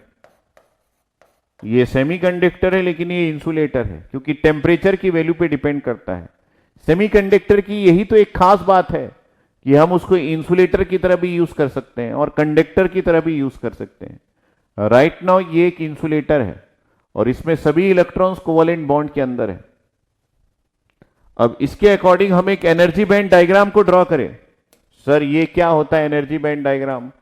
अगर ये नहीं पता तो भाई आप जो है वो ईडीसी के विद्वान है। फिर तो एनर्जी बैंड डायग्राम ही नहीं पता तो आप जो है वो ईडीसी के विद्वान है। Yes sir, I am feeling like विद्वान। तो आप अगर विद्वान के जैसा फील कर रहे हैं और है नहीं, तो आपसे ना कोई उम्मीद नहीं है किसी को। तो यहां पे आपके पास क्या है? दिस इज एक्स, और एक्स क्या होता है? ये सेंटीमीटर में है। एक्चुअली में ये इंटर एटॉमिक डिस्टेंस है। अच्छा, आप वही वाला बनाओगे क्या? यस, ये इंटर एटॉमिक डिस्टेंस है। और ये क्या है? ये आपका एनर्जी है in terms of electron volt. ठीक, अब यहां पे हम एक वैलेंस बैंड को ड्रॉ करते हैं यहां से यहां तक, और एक हम कंडक्शन बैंड को ड्रॉ करते हैं जो यहां से ऊपर है। वैलेंस बैंड में काफी सारे एनर्जी स्टेट्स हैं, जिसका सबसे ऊपर का एनर्जी स्टेट जो है वो EV के नाम से जाना जाता है। काफी सारे एनर्जी स्टेट्स हैं। ठीक है, कंडक्शन बैंड में भी काफी सारे एनर्जी स्टेट्स हैं ऐसे। वो आपका बॉन्ड डायग्राम था, ये बैंड डायग्राम है। Okay sir, I agree with you. हमें तो बस समझना है जैसा आप समझा रहे हैं। ठीक है, इन दोनों के बीच में एक गैप है जिसको हम एनर्जी गैप बोलते हैं। ये कितना है? ये लगभग 1 इलेक्ट्रॉन वोल्ट के आसपास है। अगर आप स्पेसिफाई कर दे कि ये किसके लिए बना रहे हैं और कितने टेम्परेचर पे है, तो हम इसको लिख भी सकते हैं। किसके बारे में? इसकी वैल्यू हम लिख भी सकते हैं। कितना हो जाएगा? ये लगभग 1.1 इलेक्ट्रॉन वोल्ट हो जाएगा। इतना गैप इन दोनों के बीच में है। ठीक है, अब ये जो इलेक्ट्रॉन्स जो आपको यहां पे कोवेलेंट बॉन्ड के अंदर दिख रहे हैं, ये इलेक्ट्रॉन यहां पे कहां आएंगे? ये जो इलेक्ट्रॉन जो कोवेलेंट बॉन्ड के अंदर दिख रहे हैं ना, ये इलेक्ट्रॉन यहां कहां आएंगे? अगर किसी ने पूछा मेरे से, तो मैं उसी वक्त उसको आंसर करूंगा कि भाई साहब, ये जो इलेक्ट्रॉन है ये आपके वैलेंस बैंड के सारे एनर्जी स्टेट्स को फिल कर देंगे, क्योंकि यहां पे एक भी वेकेंट ट्रेन नहीं रहना चाहिए, नहीं तो ये होल के नाम से जाना जाएगा। और कंडक्शन बैंड में एक भी इलेक्ट्रॉन्स नहीं होने चाहिए, तभी आप स्पेसिफाई कर पाओगे कि ये 0 केल्विन पे है। मेरी बातें सुन रहे हैं या फिर नहीं सुन रहे हैं? आप में बताएंगे कि सो गए। सर हम तो सो रेले थे, जिंदगी में सब कुछ खो रेले थे। अगर ऐसा कर रहे थे तो कोई मतलब नहीं। तो ये सारे इलेक्ट्रॉन्स जरूर है, लेकिन यहां पे होल्स नहीं है, तो यहां पे नो होल्स का कंडीशन है, कोई होल्स नहीं है। और यहां पे नो फ्री इलेक्ट्रॉन्स का कंडीशन है। ठीक है, होल्स भी फ्री होल्स होते हैं क्या? नहीं भैया, होल्स फ्री होल्स नहीं होते। तो ये सिलिकॉन का है, 0 केल्विन का है। तो ये एक इंट्रिंसिक सेमीकंडक्टर का एनर्जी बैंड डायग्राम है। क्या है सर ये एक इंट्रिंसिक सेमीकंडक्टर का एनर्जी बैंड डायग्राम है। जय हिंद, जय भारत। ठीक है, ये एक इंट्रिंसिक सेमीकंडक्टर का एनर्जी बैंड डायग्राम है।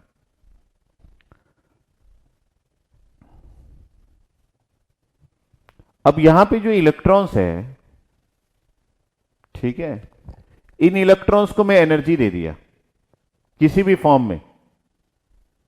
तो मैंने एनर्जी दिया, इन इलेक्ट्रॉन्स को कितनी एनर्जी चाहिए? तो मैंने सोचा कि इन इलेक्ट्रॉन्स को मैं एनर्जी प्रोवाइड करूं एक्सटर्नली, किसी भी फॉर्म में एनर्जी देना है मुझे एक्सटर्नली। तो मैं कितना एनर्जी दूंगा कि ये इलेक्ट्रॉन्स अपने घर से गोवा में जाएंगे या इंटर एटॉमिक स्पेस में जाएंगे? How much energy does this need? तो ये जो इस डायग्राम से पता नहीं चलता, लेकिन ये एनर्जी बैंड डायग्राम से पता चल जाता है। कैसे? सर कोई इलेक्ट्रॉन अगर यहां है तो आप जब तक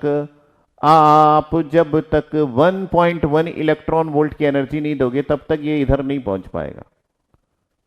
ठीक है, तो इसका मतलब है कितना एनर्जी इसको चाहिए? सर इसकी एनर्जी जो है ये बहुत खतरनाक है, ये greater than equal to energy gap चाहिए। अगर आप एनर्जी की value greater than equal to energy gap लगाते हो तो ये जो इलेक्ट्रॉन है ये घर छोड़ के गोवा पहुंच जाएंगे। तो ये जो इलेक्ट्रॉन है ये यहां से हटे और ये इंटर एटॉमिक स्पेस में पहुंच गए। ये जो इलेक्ट्रॉन है ये यहां से हटे तो इंटर एटॉमिक स्पेस में पहुंच गए। ये जो इलेक्ट्रॉन है यहां से हटे और इंटर एटॉमिक स्पेस में पहुंच गए। सर आपने 3 इलेक्ट्रॉन को इंटर एटॉमिक स्पेस में पहुंचाया है, तो क्या होगा? सर आप भूल गए, अगर ये इलेक्ट्रॉन यहां से इंटर एटॉमिक स्पेस में चला गया है तो आपको यहां पे एक वेकेंट स्टेट भी बनाना पड़ेगा, यहां पे भी एक वेकेंट स्टेट बनाना पड़ेगा। एक दो, और तीसरा कहां से भेजे थे सर? ध्यान से देखिए, यहां पे भी एक वेकेंट स्टेट बनाना पड़ेगा। जितने इलेक्ट्रॉन्स आपके बाहर जाएंगे उतने ही होल्स अंदर भी क्रिएट होंगे। सिमिलरली यहां पे भी देखते हैं, सिमिलरली यहां पे भी देखते हैं कि आपने एक इलेक्ट्रॉन को इधर भेजा ना, एक होल्स इधर पे आएगा सर, एक होल्स जो है वो यहां पे आएगा। अब नो होल्स की जगह होल्स का एग्जिस्टेंस हो गया, क्योंकि यहां पे भी आपने एनर्जी प्रोवाइड की। ध्यान से देखते रहेंगे, चैन से सोना है तो जाग जाओ, क्योंकि यहां पे हम बहुत कुछ बता रहे हैं कि आपकी एनर्जी जो आप प्रोवाइड करोगे वो अगर एनर्जी गैप से ज्यादा है या फिर बराबर है, तो इस केस में इलेक्ट्रॉन्स जो है वो छोड़ के भाग जाएंगे। कहां? वैलेंस बैंड से कंडक्शन बैंड में। वहां पे कहां जाएंगे सर? कोवैलेंट बॉन्ड से इंटरएटॉमिक स्पेस में। यहां कहां जाएंगे? वैलेंस से कंडक्ट। दोनों के लिए एनर्जी सेम है, क्योंकि वो डायग्राम और ये डायग्राम दोनों सेम है। वो डायग्राम स्ट्रक्चर का है, कोवैलेंट बॉन्ड का है, और ये डायग्राम जो है वो एनर्जी बैंड का है। ठीक है सर, वहां आप 3 भेजे थे, यहां एक ही भेजे, भाई साहब ले जाओ, ये दूसरा भी ले जाओ, और यहां से एक तीसरा भी ले जाओ, ये लो, यहां पे फ्री इलेक्ट्रॉन्स आ गए। तो अब मैं यहां पे नो फ्री इलेक्ट्रॉन्स नहीं लिख सकता, अब मेरे पास फ्री इलेक्ट्रॉन्स है। ठीक है, और एनर्जी मैंने प्रोवाइड की, तो यहां पे 3 होल्स आ जाएंगे। कैसे? ये जो है ये 1 और ये 2 और ये 3। इसका मतलब है कि जब भी हम एनर्जी प्रोवाइड करेंगे इस इंट्रिंसिक सेमीकंडक्टर में, एक ही चीज आपको देखने को मिलेगा कि अगर आपको इलेक्ट्रॉन्स मिल रहा है तो होल्स भी मिलेंगे। जितने इलेक्ट्रॉन्स मिलेंगे उतने ही होल्स मिलेंगे। ये सबसे इंपॉर्टेंट पार्ट है इंट्रिंसिक सेमीकंडक्टर का। अगर मेरे से कोई इंट्रिंसिक सेमीकंडक्टर के बारे में पूछे तो मैं उसको एक ही बात बताता हूं, भाई इंट्रिंसिक वही है जिसमें एन और पी दोनों बराबर हो, इलेक्ट्रॉन्स और होल्स का कंसंट्रेशन बराबर हो।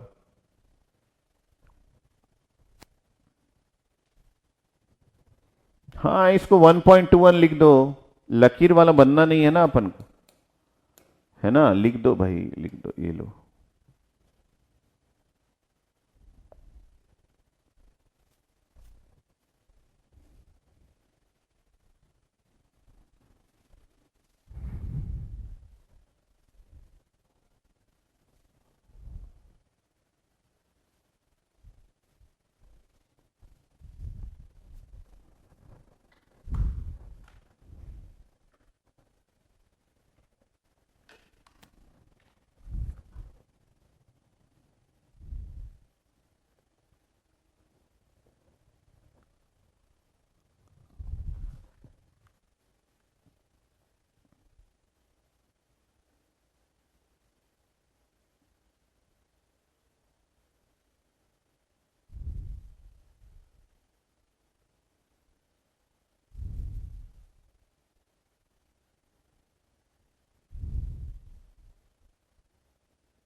लिख लिए?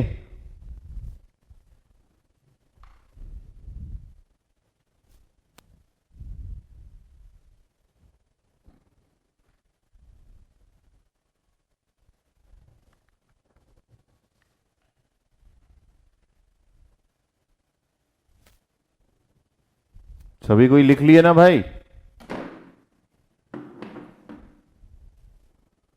कोई टेंशन?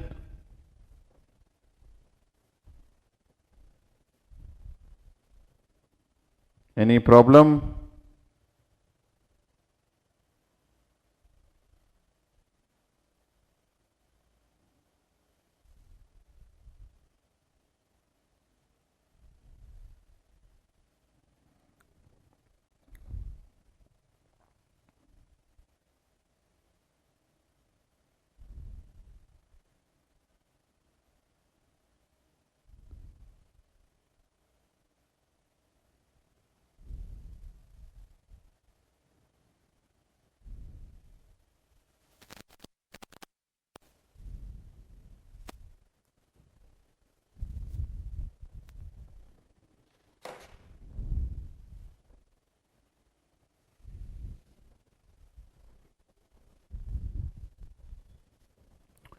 एनर्जी में एक्सटर्नली किसी और फॉर्म में दिया हूं, टेम्परेचर भी इंक्रीज हुआ है, आप ऐसा भी ले सकते हैं। टेम्परेचर से एनर्जी मिलता है, एनर्जी और भी कोई काफी सारे सोर्सेस है। तो अगर आप एनर्जी के सोर्सेस के बारे में जानना चाहेंगे तो काफी सारे सोर्सेस हैं। ठीक है, आपको ना स्टोरी क्रिएट करते आना चाहिए, एकदम लकीर मत बनिए, नहीं तो क्रिएटिविटी नहीं आएगी। सर जरूरी नहीं है कि आप टेम्परेचर के फॉर्म में ही एनर्जी दो, एनर्जी के और भी सोर्सेस होते हैं। तो कई लोग ये बोल रहे हैं कि सर अगर एनर्जी देंगे तो टेम्परेचर भी तो इंक्रीज होगा। नहीं, आप टेम्परेचर को अलग फॉर्म ऑफ एनर्जी में भी रख सकते हैं। तो यहां पे आप ये भी बोल सकते हैं कि मैंने यहां पे 300 केल्विन प्रोवाइड किया, तो इसका मतलब है आपने यहां पे थर्मल एनर्जी प्रोवाइड किया, ऐसा आप लोग बोल सकते हैं, थर्मल एनर्जी प्रोवाइड किया। और क्या क्या एनर्जी हो सकती है? लाइट एनर्जी हो सकती है, थर्मल एनर्जी हो सकती है, और क्या? पोटेंशियल एनर्जी हो सकती है। तो 3 फॉर्म ऑफ एनर्जी हो सकती है आपके पास, कोई भी आप दे सकते हो एनर्जी। पहला है कि आप टेम्परेचर से एनर्जी दो, तो ये जो है ये थर्मल एनर्जी बन जाता है। यस, तो अगर आपने टेम्परेचर राइज किया तो। सेकंड जो है, आप लाइट एनर्जी दोगे तो ये फोटोन एनर्जी बन जाता है, ये आपका फोटोन एनर्जी। और तीसरा, आप इलेक्ट्रिक फील्ड लगाओ तो ये पोटेंशियल एनर्जी बन जाता है, पोटेंशियल एनर्जी। इसमें से कोई भी आप प्रोवाइड कर सकते हो, thermal energy, light energy, potential energy. इन तीनों के अकॉर्डिंग आपका इलेक्ट्रॉन्स रेस्पॉन्ड करता है। बस जब आप एनर्जी दोगे किसी भी फॉर्म में, तो आपके एनर्जी की वैल्यू जो है वो एनर्जी गैप से ज्यादा होनी चाहिए। तो थर्मल एनर्जी कैसे दिया जाता है? एनर्जी इज इक्वल टू, यहां पे एक बोल्ट्जमैन कांस्टेंट इनटू टी होता है। फोटोन एनर्जी कैसे होता है? ये H C divided by lambda होता है। और पोटेंशियल एनर्जी क्या होता है? Energy is equal to minus Q into V होता है। ये 3 फॉर्म ऑफ एनर्जी है।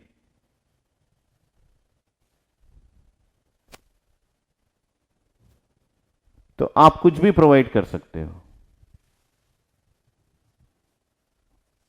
तो यहां पे जो एनर्जी दिया, अगर आपने थर्मल दिया तो टेम्परेचर की वैल्यू 300 केल्विन आपको करना पड़ेगा। ठीक है, कंसेप्ट पे जाओ, रटो मत चीजों को। रटोगे तो कोई भी आपकी ना, आपकी कोई भी आपकी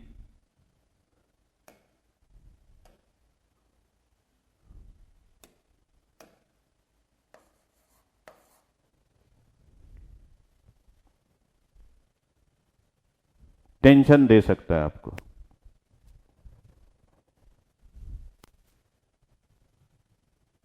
तो यहां पे मैं अगर ऐसा कर दिया तो ये एनर्जी जो है वो थर्मल एनर्जी होगी। अगर 300 केल्विन कर दिया तो एनर्जी जो है वो थर्मल हो जाएगा।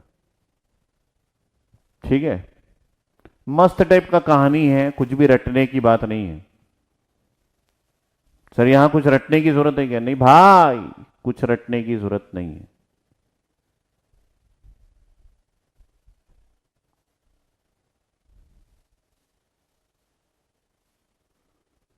कल आपका डिजिटल चालू होगा ना भाई, कल आपका डिजिटल चालू होगा ना, digital electronics by Sujay sir. सुबह डिजिटल पढ़ो, शाम को ईडीसी पढ़ो, digital EDC, digital EDC, digital EDC, digital EDC.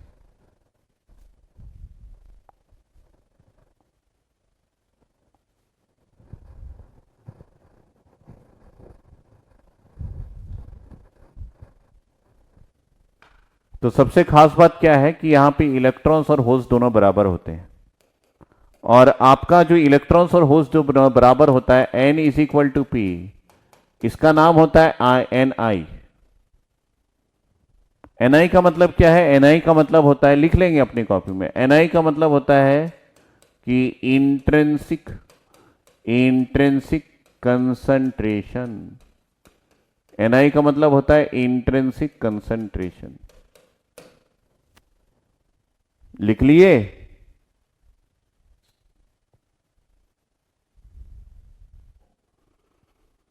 हाँ, हेडेक तो हो रहा है, लेकिन मैं पढ़ा लूंगा बेटा, मस्त टाइप का पढ़ाऊंगा। हेडेक, लेग एक, सब कुछ जिंदगी की पार्ट है, वो बना रहता है।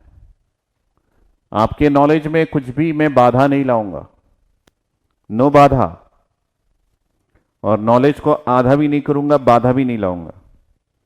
आप मस्त इंजॉय करो। तो जो पॉइंट्स मैं आपको बता रहा हूं मार्क करने के लिए, ये है कि एक इंट्रिंसिक सेमीकंडक्टर में एन और पी, ये दोनों को हम एनआई से रिप्रेजेंट करते हैं, और एनआई का मतलब होता है इंट्रिंसिक कंसंट्रेशन। ठीक है। अब ये जो इंट्रिंसिक कंसंट्रेशन है ये तो बढ़ रहा है। अभी अभी आप ही ने बोला कि सर टेम्परेचर देंगे, तो टेम्परेचर की वैल्यू को अगर मैं 300 केल्विन कर देता हूं, तो एक सेमीकंडक्टर में Ni की वैल्यू भी स्पेसिफाइड हो जाती है। कितने इलेक्ट्रॉन्स बाहर आएंगे ये ना ऑलरेडी कैलकुलेटेड है। क्या कैलकुलेटेड है? ये 1.5 इंटू 10⁻10 पर सेंटीमीटर क्यूब, इतने इलेक्ट्रॉन सिलिकॉन के केस में फ्री हो जाएंगे। अरे गजब सर, यही तो मेरे को पकड़ना था कि कितने इलेक्ट्रॉन्स कितने टेम्परेचर में फ्री हो जाएंगे। तो 300 केल्विन में अगर आप सिलिकॉन का सेमीकंडक्टर लेते हैं तो 1.5 इंटू 10⁻10 पर सेंटीमीटर क्यूब, इतने इलेक्ट्रॉन्स फ्री हो जाएंगे।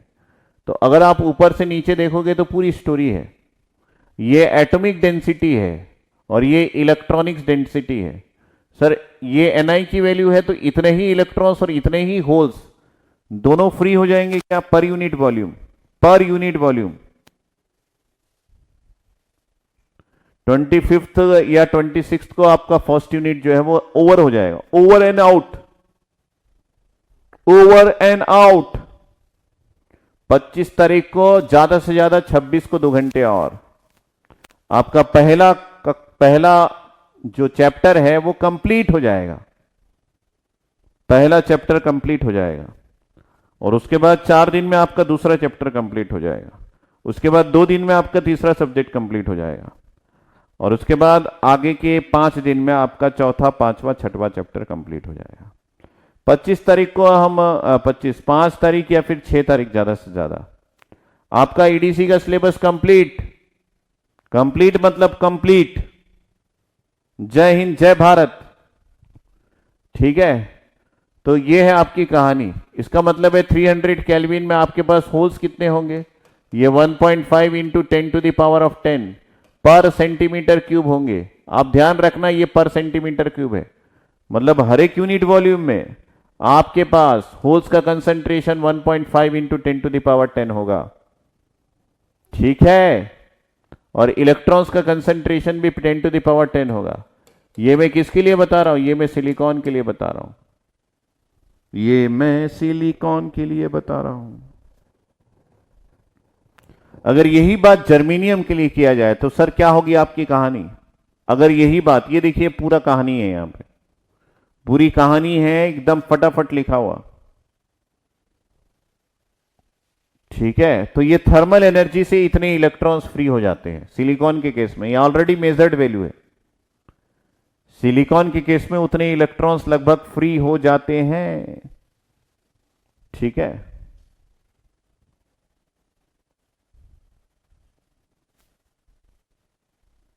ठीक है।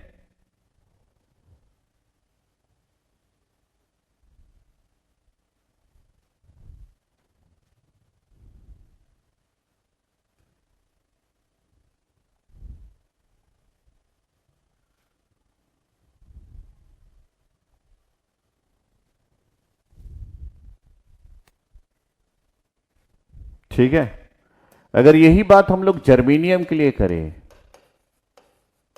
तो जर्मेनियम की कहानी थोड़ी सी अलग है।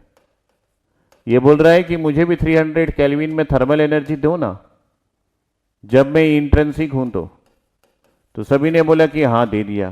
तो ये बोला कि ठीक है, अब मेरे पास इलेक्ट्रॉन्स और होल्स दोनों बराबर हो गए, लेकिन इसकी वैल्यू कितनी है? कितने इलेक्ट्रॉन्स फ्री हुए? तो इसने बोला कि 2.5 इंटू 10⁻13 पर सेंटीमीटर क्यूब, इतने इलेक्ट्रॉन्स जो है वो फ्री हो जाते हैं। और यही जो है वो इंट्रिंसिक कंसंट्रेशन कहलाता है। लेकिन ये सारी वैल्यू 300 केल्विन में है। इसका मतलब है एक इंट्रिंसिक सेमीकंडक्टर की बात करें, एक इंट्रिंसिक सेमीकंडक्टर की बात करें, चाहे वो सिलिकॉन हो, चाहे वो जर्मेनियम हो, चाहे वो सिलिकॉन हो, चाहे वो जर्मेनियम हो, ये जो है ये 0 केल्विन पे ये बिहेव करता है कैसा? सर ये बिहेव करता है इंसुलेटर की तरह, इंसुलेटर की तरह। और एक खास बात सर, ये इंसुलेटर जरूर है, लेकिन यहां पे n is equal to P की वैल्यू बराबर है। ठीक है, याद रखिएगा सर। दूसरी बात मैं करूं कि यही सिलिकॉन और यही जर्मेनियम का जो सेमीकंडक्टर है, ठीक है, ठीक है सर, ये अगर 300 केल्विन में पहुंच गया तो ये कंडक्टर बन जाता है। क्या बन जाता है ये कंडक्टर? कौन सा? बस का नहीं, कंडक्टर मतलब जो करंट को कंडक्ट करे। ठीक है, इस केस में भी आपके पास n is equal to P मिलेगा और इसकी वैल्यू ni की वैल्यू के बराबर होती है। लेकिन खास बात यह कि सिलिकॉन में ni की वैल्यू अलग होती है और जर्मेनियम में अलग होती है 300 केल्विन में, और यहां पे इन दोनों की वैल्यू जो है वो 0 होती है। इंसुलेटर है और कंडक्टर है। ये सारांश है, ये सारांश है। ठीक है, तो इस इंट्रिंसिक सेमीकंडक्टर में जब हम लोग यहां पे करंट की बात करेंगे तो ये जो करंट है ये ड्रिफ्ट करंट हो सकता है, और ये ड्रिफ्ट करंट का फॉर्मूला है N Q mu N into electric field into A plus P Q mu P into electric field into A. ये आपका करंट है। लेकिन अगर ये सेमीकंडक्टर इंट्रिंसिक है, ड्रिफ्ट करंट की बात कर रहा हूं, इंट्रिंसिक है, क्या है सर? इंट्रिंसिक है, तो सर यहां पे n is equal to P is equal to N I के वैल्यू के बराबर होता है। हाँ, तो आपका आई ड्रिफ्ट जो है, ध्यान से देखते रहेंगे, चैन से सोना है तो जाग जाओ, और अगर नहीं पढ़ना है तो भाग जाओ, और अगर पढ़ना है तो रुक जाओ, और अगर अच्छा स्कोर लाना है तो सुनते जाओ। क्या कि मैंने यहां पे ni कर दिया और यहां पे भी ni कर दिया। इस कंडीशन में ये ni इंटू क्यू और उसके साथ mu N plus mu P और उसके साथ ये है इलेक्ट्रिक फील्ड इंटू ए, ये आपका फॉर्मूला हो जाएगा एक इंट्रिंसिक सेमीकंडक्टर का। सो ni जो है वो बराबर होता है, ये किसी एक सेमीकंडक्टर की बात कर रहे हैं, दोनों को मिक्स मत कर देना, है ना। ये किसी एक पे ही होता है, सिलिकॉन के केस में ऐसा हो रहा है, और या तो जर्मेनियम के केस में। सिलिकॉन और जर्मेनियम को मिक्स मत कर देना। सर एक ही सेमीकंडक्टर में सिलिकॉन जर्मेनियम का मैंने एक खिचड़ी बनाया तो उसको खा लेना। फिर एक सेमीकंडक्टर में या तो सिलिकॉन होगा या जर्मेनियम होगा, अगर आप खिचड़ी बनाओगे तो आप ही खा लेना, मेरे कोई काम का नहीं है।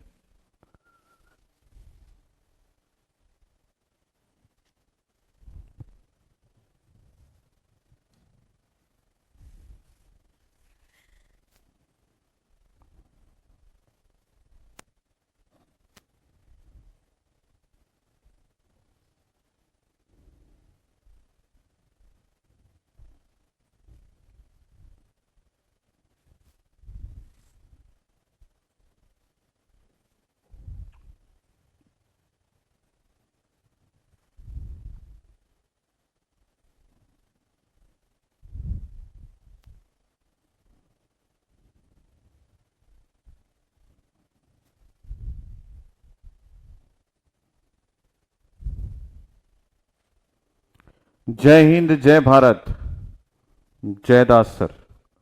अंशुमन कुमार, आप कौन से शहर से हैं?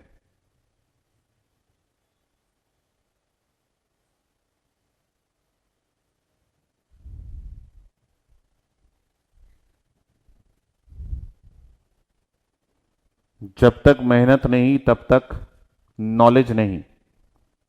एक अच्छे नॉलेज के लिए आपको मेहनत करना पड़ेगा।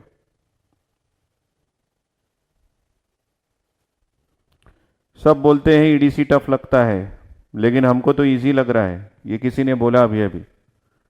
अंशुमन जो है वो रांची से है। रांची में पागल खाना अभी भी है क्या?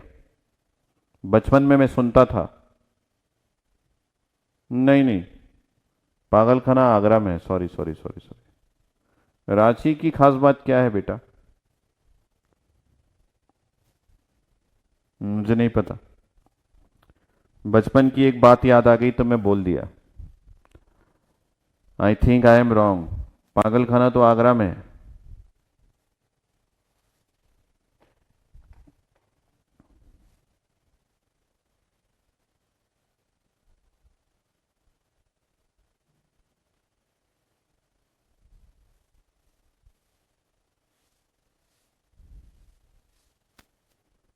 अच्छा, रांची में धोनी है। ओके, नोट डाउन कर लो बेटा, जिसने जिसने नोट डाउन नहीं किया है। यहां से दिखा रहा हूं मैं। स्लाइड नंबर 21 से देखिए। स्लाइड नंबर 21 से देखिए, नोट डाउन करने वाले। वैसे मेरे पास पीडीएफ फर्स्ट और सेकंड लेक्चर की भी है। वैसे मेरे पास पीडीएफ फर्स्ट और सेकंड लेक्चर के भी है।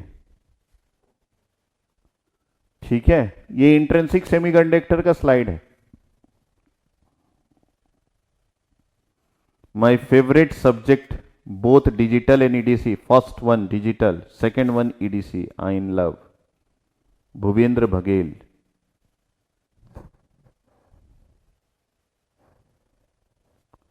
गुड बेटा। ईडीसी और डिजिटल आपका सबसे प्यारा सब्जेक्ट है। मेंटल असाइलम है अभी भी? अच्छा ठीक है, कभी जरूरत पड़ेगा तो आपसे कांटेक्ट करेंगे।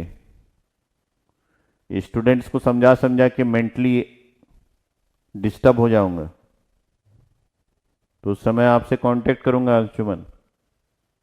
ठीक है, मजाक कर रहा हूं डियर।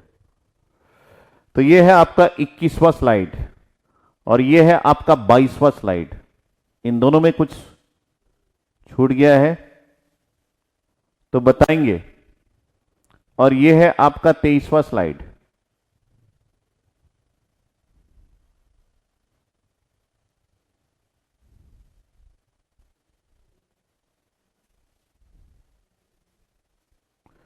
पहले ईडीसी से नफरत करता था मुकेश यादव, अब ईडी से प्यार हो गया है। मैं बोला ना, कुछ दिन बाद ईडीसी आपके सपने में आएगा, पप्पी देके जाएगा। ठीक है, जब आप ईडीसी का ज्ञान प्राप्त कर लोगे। तो यह है 24वां स्लाइड। 4 घंटे में 24 स्लाइड पढ़ चुके हैं।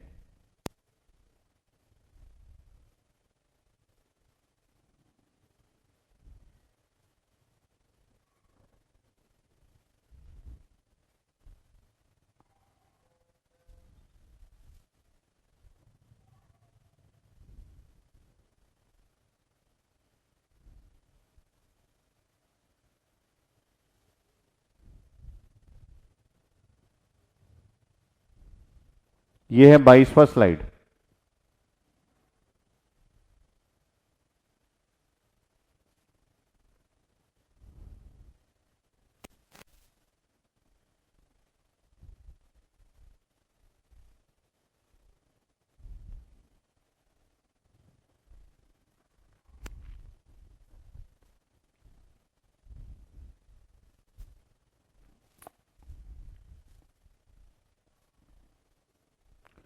सर आप भी धांडे सर के स्टूडेंट है क्या? अनफॉर्चुनेटली मैं उनका स्टूडेंट नहीं हूं, लेकिन उनके साथ काम करते हुए मुझे लगभग 10 साल हो गया है।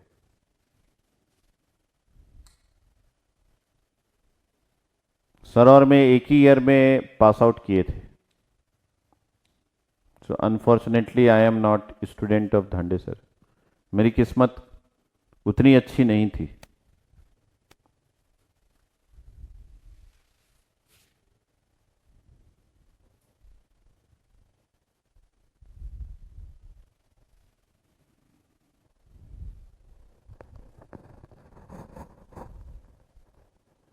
डेंसिटी ऑफ जर्मीनियम एटम्स याद करने की जरूरत नहीं है, लेकिन आप पूछ रहे हैं तो मैं आपको बता देता हूं। जर्मीनियम की एटॉमिक डेंसिटी लगभग 4.41 into 10 to the power 22 atoms पर यूनिट वॉल्यूम होता है। माइन्यूट अंतर है भाई। ये एटॉमिक डेंसिटी है जर्मेनियम का। किसी ने पूछा तो मैंने बताया।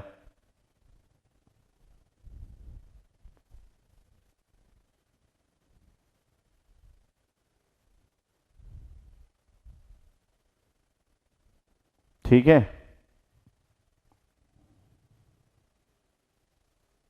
कुछ और पूछना है, कुछ और नॉलेज की जरूरत है?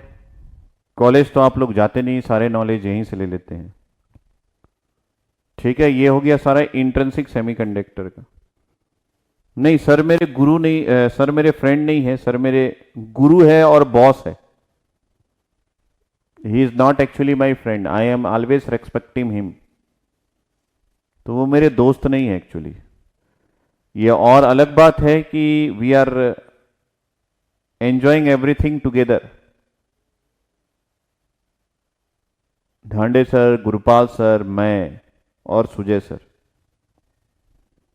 हम चारों जो है वो हर चीज को एंजॉय करते हैं एक साथ।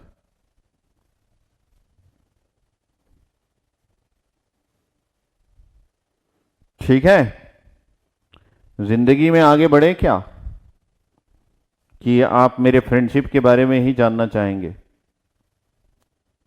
ठीक है, तो ये सारी कहानी जो है वो एक इंट्रिंसिक सेमीकंडक्टर की है। यहां पे मैं एक बात बताना चाह रहा था कि ये बात जरूरी है कि यहां पे एक इंट्रिंसिक सेमीकंडक्टर में ये बात जरूर है कि एक इंट्रिंसिक सेमीकंडक्टर में आपके पास N is equal to P is equal to Ni होता है। और अगर आप यहां पे करंट की बात करेंगे तो करंट जो है वो दो प्रकार का होता है। एक होता है आपके पास इलेक्ट्रॉन करंट जो कि ड्रिफ्ट करंट ही है। तो मैं यहां पे नोटेशन थोड़ा सा चेंज किया हूं, IN ड्रिफ्ट लिख दिया। ठीक है, नोटेशन कुछ भी यूज कर सकते हैं, किसी भी बुक में कुछ भी रहता है, आपको मीनिंग समझ में आना चाहिए। नोटेशन कुछ भी रहता है, मीनिंग समझ में आना चाहिए। तो यहां पे IN ड्रिफ्ट लिख दिया। इसको मैं लिखूंगा this is N Q mu N into electric field into A। ये आपका ड्रिफ्ट करंट है जो कि इलेक्ट्रॉन्स की वजह से है। और इसी को आप ऐसा भी लिख सकते हैं, this is Ni into Q into mu N into electric field into A, है ना, ऐसा भी लिख सकते हैं। उसी प्रकार हम अगर होल ड्रिफ्ट करंट की बात करें तो IP ड्रिफ्ट मैंने लिख दिया, ये होल ड्रिफ्ट करंट है। ये है आपके पास P Q mu P into electric field into A। अगर इसको इंट्रिंसिक में लिखे तो Ni into Q into mu N into electric field into A हो जाता है। ठीक है, तो एक इंट्रिंसिक सेमीकंडक्टर में आप अगर ध्यान से देखेंगे, ध्यान से देखा तो ये पता चला कि यहां भी Ni है, यहां भी Ni है, यहां भी Q है, यहां भी Q है, यहां भी इलेक्ट्रिक फील्ड है, यहां भी इलेक्ट्रिक फील्ड है, यहां भी क्रॉस सेक्शनल एरिया है, यहां भी क्रॉस सेक्शन। सारे पैरामीटर्स इलेक्ट्रॉन ड्रिफ्ट करंट का और होल ड्रिफ्ट करंट का सेम है, except this mu N and mu P, है ना, except this mu N and mu P। यहां पे गलती से मैंने N लिख दिया, तो except this mu N and mu P। अगर म्यू N और म्यू P भी दोनों का बराबर हो जाए तो आपके पास इलेक्ट्रॉन का ड्रिफ्ट करंट और होल का ड्रिफ्ट करंट दोनों बराबर हो जाएगा। लेकिन कभी भी आपका मोबिलिटी ऑफ इलेक्ट्रॉन जो है वो मोबिलिटी ऑफ होल्स के बराबर नहीं होता। ठीक है, और सिलिकॉन के केस में अलग अलग केस में अलग अलग होता है। ये जो मोबिलिटी ऑफ इलेक्ट्रॉन है ये ग्रेटर होता है मोबिलिटी ऑफ होल्स से। तो मोबिलिटी को फिर PhD मत करते रह जाना, सर कितनी वैल्यू होती है, क्या होती है ना। ठीक है, तो सिलिकॉन के केस में ये मोबिलिटी अलग अलग होती है। तो अगर आप यहां पे सिलिकॉन के लिए मोबिलिटी को लिखना चाहें तो आपको मैंने मोबिलिटी का यूनिट बता दिया था। लेकिन अगर आप सिलिकॉन के केस में मान लीजिए 300 केल्विन में मोबिलिटी को लिखना चाहें तो मोबिलिटी ऑफ इलेक्ट्रॉन्स कितने होते हैं? सर मोबिलिटी ऑफ इलेक्ट्रॉन्स यहां पे आपके पास 1300 सेंटीमीटर स्क्वायर पर वोल्ट सेकेंड होता है। ये आपके याद करने के लिए है, लेकिन ये दिया रहता है, अगर किसी गेट के क्वेश्चन में आ गया तो ये दिया रहता है। और उसी प्रकार मोबिलिटी ऑफ फोर्स जो है वो 300 केल्विन में आपको मिलेगा यहां पे 500 रुपए में सेंटीमीटर स्क्वायर पर वोल्ट सेकेंड, ये आपकी वैल्यू होती है। तो सर जर्मेनियम का क्या केस है? तो जर्मेनियम का केस भी कुछ ऐसा ही है बेटा। जर्मेनियम ये दिया होता है, अगर कोई दूसरा वैल्यू होगा दिया होगा तो आप उसी को यूज करना है, यही वैल्यू यूज करने की जरूरत नहीं है, अगर नहीं दिया है तो यूज कर सकते हैं। ठीक है, तो जर्मेनियम की बात करें तो मोबिलिटी ऑफ इलेक्ट्रॉन्स जो है वो जर्मेनियम में अलग होता है। यहां पे आपके पास 3800 सेंटीमीटर स्क्वायर पर वोल्ट सेकेंड हो जाता है, ये आपकी वैल्यू है। और मोबिलिटी ऑफ फोर्स जो है वो आपके पास 1800 सेंटीमीटर स्क्वायर पर वोल्ट सेकेंड हो जाता है, ये आपकी वैल्यूज है। तो इससे ये पता चलता है कि इलेक्ट्रॉन्स की मोबिलिटी और होल्स की मोबिलिटी बराबर नहीं होती। ऐसा क्यों है? क्योंकि यहां पे अगर हम लोग इलेक्ट्रॉन्स की बात करें तो इलेक्ट्रॉन्स तो फ्री इलेक्ट्रॉन्स है, वो गोआ गया है, वो अपने अनुसार घूम रहा है। और होल्स की बात करें तो होल्स का मूवमेंट तो बॉन्डेड इलेक्ट्रॉन्स के मूवमेंट पे डिपेंड करता है ना। तो बॉन्डेड इलेक्ट्रॉन्स तो घर में है बेटा, वो जो है वो अपने हिसाब से नहीं घूम सकता, वो पेरेंट से पूछ के ही घूम सकता है, और उसके लिए घूमने का एरिया भी सीमित है, वो घर के अंदर ही इधर जाएगा उधर जाएगा, टकरा टकरा के घूमेगा। तो इसी वजह से मोबिलिटी जो है वो होल्स का कम होता है क्योंकि ये घर में बैठा है, और फ्री इलेक्ट्रॉन्स का ज्यादा होता है क्योंकि ये गोवा में घूम रहा है, अपने मन मर्जी कहीं भी घूम सकता है। तो इंटरएटमिक स्पेस का इलेक्ट्रॉन्स जो है वो ज्यादा फ्री होता है मूवमेंट के लिए, और बॉन्डेड इलेक्ट्रॉन्स जो है होता है वो कम फ्री होता है मूवमेंट के लिए, क्योंकि होल्स का मूवमेंट तो डिपेंड करता है बॉन्डेड इलेक्ट्रॉन्स के मूवमेंट पे। तो ये सारी बातें मैंने आपको बताई।